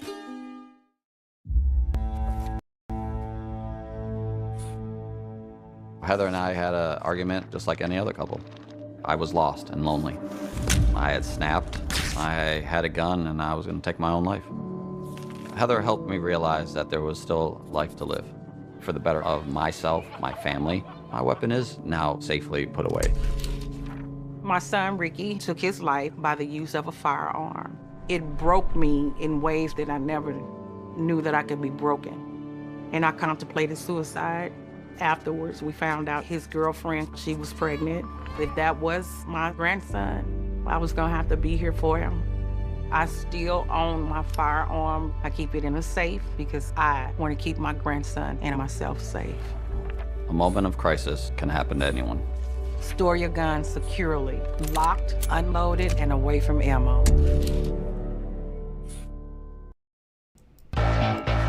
The Boss Security Roof Cam brought to you by Boss Security. Here, yeah, there we go. There's my script. See, I tried to do it off script. Frankly Speaking, Roof Cam is brought to you by Boss Security in Horseheads. Contact Boss Security for all your business and home security needs. We are broadcasting live from the Hesselson studio. There we go. Here on historic Market Street. And this is Frankly Speaking. I'm your host, Frank Acom. A couple comments from viewers. I would say that I'm a Trump loyalist. I wouldn't say that I'm a Trump loyalist. They could call me selfish. I voted for what I felt was right for me. Funny thing is, what's best for me is right for 75 to 80% of the rest too. Well, that works out good. Thank you very much. Another comment from a different viewer. Good morning, Frank. Good morning. What comment? Little Marco is an interesting pick. Yeah, that's what I'm saying. And you think about that back during the, and I know you're saying that to refresh all of our memories. That was the nickname, right? And he had his water glass and all that that Trump just went after. But, let bygones be bygones. So now Marco's going to be in the administration. And yes, we're going to talk about that vote tomorrow in just a moment. But thank you for that. RFK Jr. suggests 600 people from the National Institutes of Health will be fired on day one of Trump's second term. That the incoming Trump administration should act fast to implement massive changes at the National Institutes of Health, including replacing as many as 600 people at the federal agency. We need to act fast, and we want to have those people in place on January 20th, so that on January 21st, 600 people are going to walk into offices at NIH, and 600 people are going to leave. The Democrat-turned Trump ally has long argued that federal health agencies have been captured by the pharmaceutical industry that they are supposed to regulate, likening it to the corruption that has had a negative impact on the health and safety of Americans. So 600 people, not getting rid of 600 people, replacing 600 people in the National Institute of Health. By the way, Dr. Ben Carson, he seems to be jockeying for a role in the Health and Human Services, maybe Health and Human Services Secretary under Trump. Carson served as Trump Secretary for Housing and Urban Development from 2017 to 2021, but does not want that position again, as instead open to heading Health and Human Services. Carson's people are all over the transition pushing for this. His people want it. You can imagine what that jockeying behind the scenes looks like for one of these positions, in any administration, Democrat or Republican, how that all works out or how that all plays out. Carson has been out on the campaign trail stumping for Trump and was with him at the West Palm Beach, Florida Convention Center on election night. He also gave a speech at the Republican National Convention praising Trump after the assassination attempt on his life at a Butler, Pennsylvania rally in July. Trump's transition team hasn't made a final decision about who would occupy that top role. And who knows? It could be somebody else. You never know. Robert F. Kennedy Jr., another potential recruit for the Trump administration, will likely be in a health-related role dealing with data, but would not be tapped for the cabinet. Trump transition chair Howard Lutnick previously told CNN. The HHS position would require Senate confirmation, leading to potential difficulties for RFK Jr., given his skeptical stance on vaccines. All right. So we had a viewer comment on this, and I just didn't read the comment now, but it was about the recess appointments. President-elect Trump has called for so-called recess appointments of cabinet members and other officials, and it's what they're calling, and this is from the Post, not even from a CNN, is the first loyalty test that Senate Republicans are facing as they prepare to vote in their next leader later this week, and could shake up the roster of picks for the 47th president's administration. Trump urged those vying to become leader of the GOP in the upper chamber Sunday to agree to make use of the unusual procedure, which allows presidential appointees to be chosen while Congress is out of session and serve for up to 2 years without official Senate confirmation. Some Senate Republican aides were bullish on the idea, given the difficulties the Trump administration faced appointing its preferred picks, with one saying that theoretically all 1,200 positions, which are normally Senate confirmed, could be chosen via a recess appointment. Of course, the Trump team probably only has a few in mind, presumably the more controversial nominees, whoever they may turn out to be. Well, and I think anybody that Trump chooses is going to be quote-unquote controversial, and that's maybe not what their inside source really takes into account. Let's face it, those in Washington, the Democrats in Washington, are not going to really work with this president as we saw the first go around. The entire reason they're talking about this is because he doesn't want to waste the first half of next year, where he has the most political momentum, getting jammed up by Senate Democrats or moderate Republicans, slowing down him filling his cabinet. Trump posted on Sunday, any Republican senator seeking the coveted leadership position in the United States Senate must agree to recess appointments in the Senate, without which we will not be able to get people confirmed in a timely manner. Sometimes the vote can take 2 years or more. This is what they did 4 years ago, and we cannot let it happen again. Others saw Trump's edict as more of a loyalty test for Senate Republican leadership candidates or a negotiating position to strike with Democrats. Hinted at by Trump's statement on pending judicial nominations by lame duck President Biden. No judges should be approved during this period of time because the Democrats are looking to ram through their judges as Republicans fight over leadership. This is not acceptable. Thank you. That's his tweet. So your thoughts on this vote for leadership, which I believe is tomorrow, to be watched closely by many, of course. How are we doing on time? Good. As I don't know if I would call that a loyalty test necessarily, but I understand why Trump is asking for this because, again, all of his picks will be considered quote-unquote controversial. Now let's go through just we got quite a few things to go through about the Trump administration, a couple of other things as well. What are your thoughts so far of the administration he's putting together? Some interesting picks now. I mean, I think Lee Zeldin is a good pick. Don't get me wrong. I'm just, I'm thinking about us here in New York a little bit too, selfishly, thinking about the gubernatorial race. But from a personal level, of course, Lee Zeldin had to take it. But I think that's encouraging that Lee Zeldin kind of getting his propers, getting his respect due to him after helping to secure Republicans the House majority back during the midterms. So I was excited for Lee Zeldin. I think he was just in the area a couple of weeks ago at the Tri-County Republican dinner. We got to take a short break. Stay with us. Keep those comments coming in, and we'll be right back with Frankly Speaking here on WYDC TV. Big Fox, stay with us.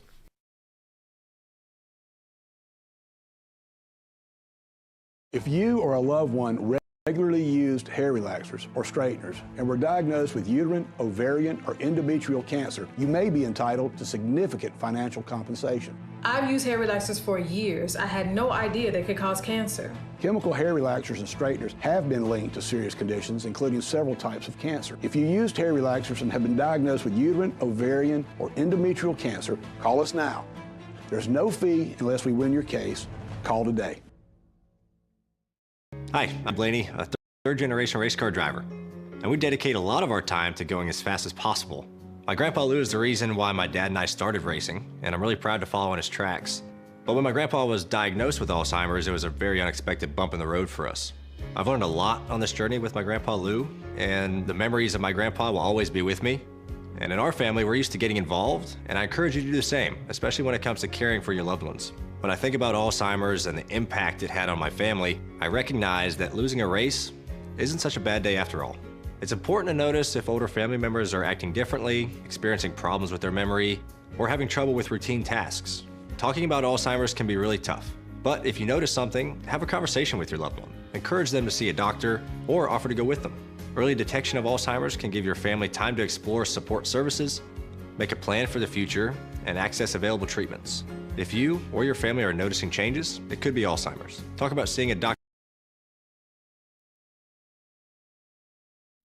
And we are back. The Frankly Speaking Roof Cam brought to you by Boss Security in Horseheads. Contact them today for all your business and home security needs. We are broadcasting live from the Hesselson studio here on Marcus Street. Let's go through some viewer comments here. What's this first one? Oh, okay. This is a good question. Let's go. Sorry. reading them live. I think Matt Whitaker did a great job as acting AG before. Could he fill that position now if given the opportunity? Good question. I'm not sure. A different comment. I'm reading these right on the fly. Sorry. Why would Trump ever want Mike Lee as part of his team? Lee has proven he couldn't answer questions to why Google contributes so much to his campaign. He dodged Tucker Carlson when he was asking about it. I guess people have short-term memories. Well, and the thing about Mike Lee, you can't say he was a never Trumper, but he had a lot of disagreements with Donald Trump. Are you mentioning that because you think that it could end up being Mike Lee as the Senate Majority Leader? Is that why you're asking that question? Okay. MSNBC's host Nicole Wallace claimed on Monday's broadcast of Deadline that President-elect Donald Trump did not understand the power of the federal government. It requires us to pull another layer off the onion. This is Nicole Wallace. I mean, Trump won the popular vote. Trump has a mandate to do whatever he wants. Trump just has to be 1 inch shy of his worst impulses, and he soars into Washington, really, with that mandate. I mean, I think it reveals a deeper phenomenon. I think that, one, he still doesn't really understand power in Washington to turn to this weak leader tool. That's what the recess appointment is. Again, I've worked with, do they call it a weak leader tool? When Obama did it out of curiosity. But again, I've worked for people who've had to use it, but only when their approval ratings were at a low point of Bush's presidency. It was after re-election. He was a lame duck and he was struggling to get his appointees through. That's when he used it. Again, President Obama at a point where he couldn't get people through any other way. I mean, it's not a tool used in a position of strength. So there she is. She answered my question. They're saying, where was this from? I forget because the printer, it was the New York Times. As Trump returns to power, allies and adversaries expect a wave of revenge. Do you agree with that headline from the New York Times? Again, proving that I think they haven't learned their lesson. On the night he recaptured the presidency, Donald J. Trump declared that it's time to unite and put the divisions of the past 4 years behind us. That was then. It looks only 55 hours for him to threatening again to use his newly reclaimed power to investigate those who anger him. Upset at what he called fake, untrue, and probably illegal rumors that he might sell shares of the social media platform that has become a prime source of his wealth, Mr. Trump went online to deny such plans and demanded that those spreading such speculations be immediately investigated by the appropriate authorities. Whether he will ever carry out that or as many other threats to prosecute antagonists is still unclear. And I think going back to that point we made earlier, and so many people have said it, and taking a look back, like whether it was Del Rosa or former Governor Cuomo, saying that when it comes to Democrats, speaking specifically to the lawfare, sorry, I couldn't think of the term for a second, lawfare, that's exactly what they did. And it spoke to a lot of people and it made Trump very much the victim. So to now all of a sudden act as if you're upset and bothered by potential investigations is a little disingenuous, is it not? Yes. Thank you for the question, viewer. What happened to the hilltops? Yes, I understand. I have reports on the ground. And by the way, good morning. Thank you for that. I had reports on the ground, and thank you for the beautiful picture, that yes, we did get a little bit of snow this morning on the hilltops of western Steuben County. Sorry. I'm not any happier about it than you are, unless, of course, you're happy. And then then buckle up, because we're just getting started, right? All right, we got to take another short break, wrap up for this hour. Hard to believe how fast it has went. We've got a couple local issues, a couple things that we just have to breeze through quickly, just because I know we're not going to have enough time. But do you think that Trump is, now that he's returning to power, that well, at least his allies and adversaries expect a wave of revenge? Do you agree? Will Trump retaliate? Asked Gwenda Blair, a biographer of the Trump family. Of course. The only question is, how much will he broad brush and how much will he be targeted? At the least, there will be loud, highly publicized congressional investigations, special prosecutors, and more than a few actual prosecutions. There will also be more quiet retaliation in the form of tax audits, non-renewal or cancellation of grants, programs, loans, firings, and or non-hirings. Now, Trump's office did not respond to a request for comment on whether he would pursue his campaign's promises, but some advisors said no one should be surprised if he does. Mr. Trump does not believe in forgive and forget. One person familiar with his thinking said, He is an eye for an eye person, and he is seething about what has happened to him in the past 4 years. All right. I know those Republican insiders that are speaking to the Times, I'm sure good Trump loyalists, good conservatives. But we do have to take that break. Stay with us. We'll be right back with Frankly Speaking here on WYDC TV, Big Fox.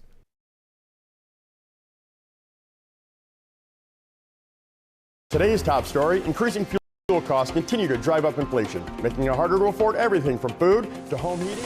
Here at Hustlesons, we know the only way to beat inflation is to fight inflation. So we're fighting back with zero interest financing and big cash rebates. Get a 4-person hot tub for your family for as little as $100 per month and pay zero interest. Or save up to $3,000 on a fabulous salt system hot tub. And of course, you will always get Hustlesons' unbelievable service. Don't let inflation fears kill your dreams. Fight back with Hustlesons. Remember, it's always fun to poke in the corners at Hustlesons. Name something with a diamond in it. Diamondback rattlesnake. It's in the name.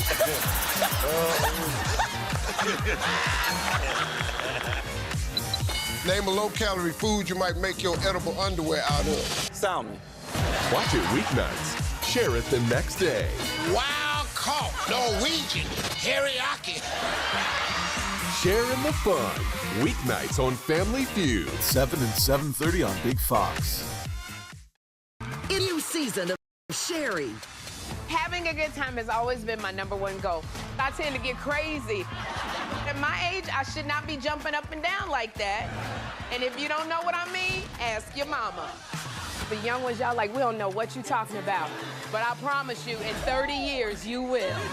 It's the best time in daytime. Weekdays at 2 p.m. on Big Fox.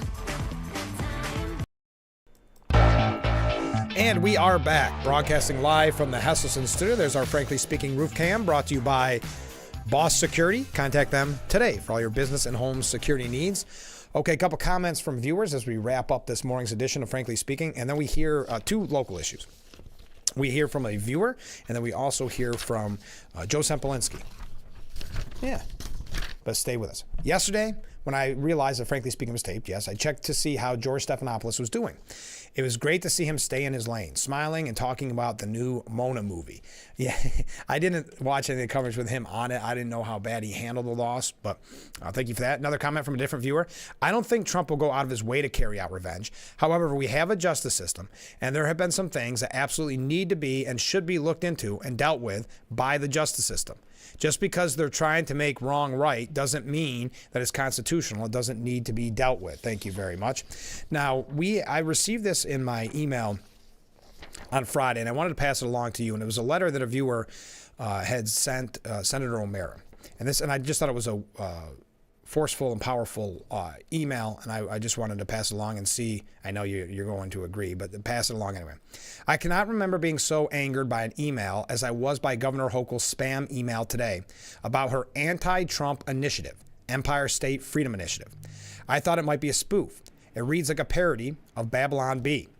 Somebody should send her a memo that the election is over and she does not have to keep repeating other people's lies about Trump. Or maybe she is under a delusion that she could be a candidate for 2018, and this is her opening salvo in the Democrat crazy Olympics. I think this election proves that crazy ain't cool anymore. And to that point, I do believe that Governor Hochul probably believes she's a candidate for 2028. And that goes to show you a lot about who Governor Hochul is, number one.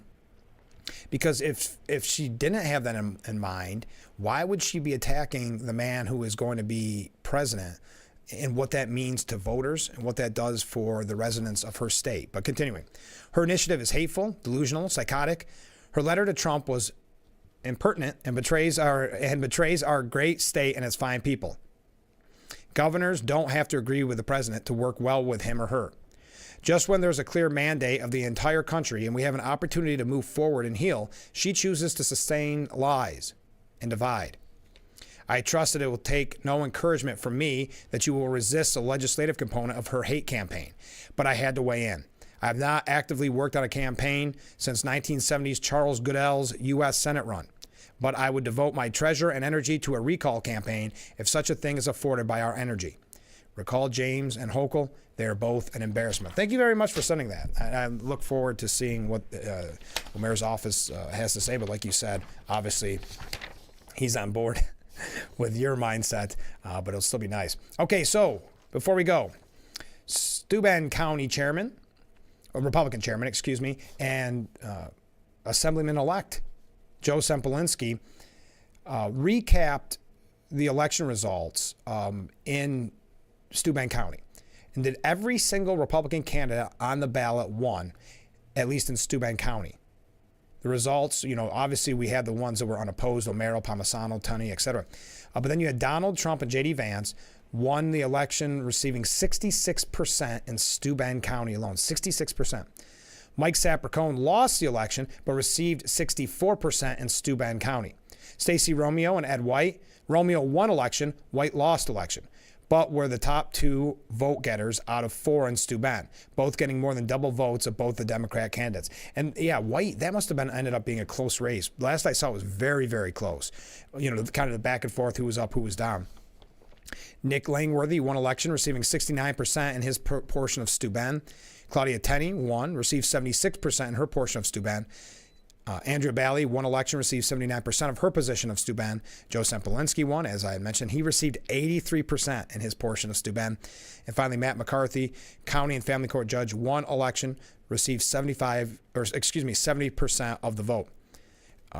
And the Republican candidates won all other contested races, the local, very localized stuff. So I thought that was just interesting to recap to you before we went. And in election victory, Trump's gains went beyond the battlegrounds, as we've mentioned. Trump improved his vote share across the country, starting with conservative areas, but extending into deeply Democratic states, like we talked about the inroads he made here in New York. Martin Gurry has a piece in the New York Post this morning. If you're interested, Trump won by uniting those who think liberal rulers have gone too far. Robert Davey, the actor, says watching Trump defeat celeb-boosted Harris was like watching Rocky's film in real time. I don't always like that comparison because Rocky lost in the first one. Spoiler alert. Melania Trump declined to meet with Jill Biden at the White House, citing the Mar-a-Lago raid, according to a news source. She's not going. Jill Biden's husband authorized the FBI snooping through her underwear drawer. The Bidens are disgusting, the source said. Jill Biden isn't someone Melania needs to meet. We are out of time for today's edition, Frankly Speaking. Thank you to everybody who joined us. Thank you for all the comments. And we will be back tomorrow morning, bright and early, with Frankly Speaking, only on WYDC TV, Big Fox. We'll see you then. I look forward to it already.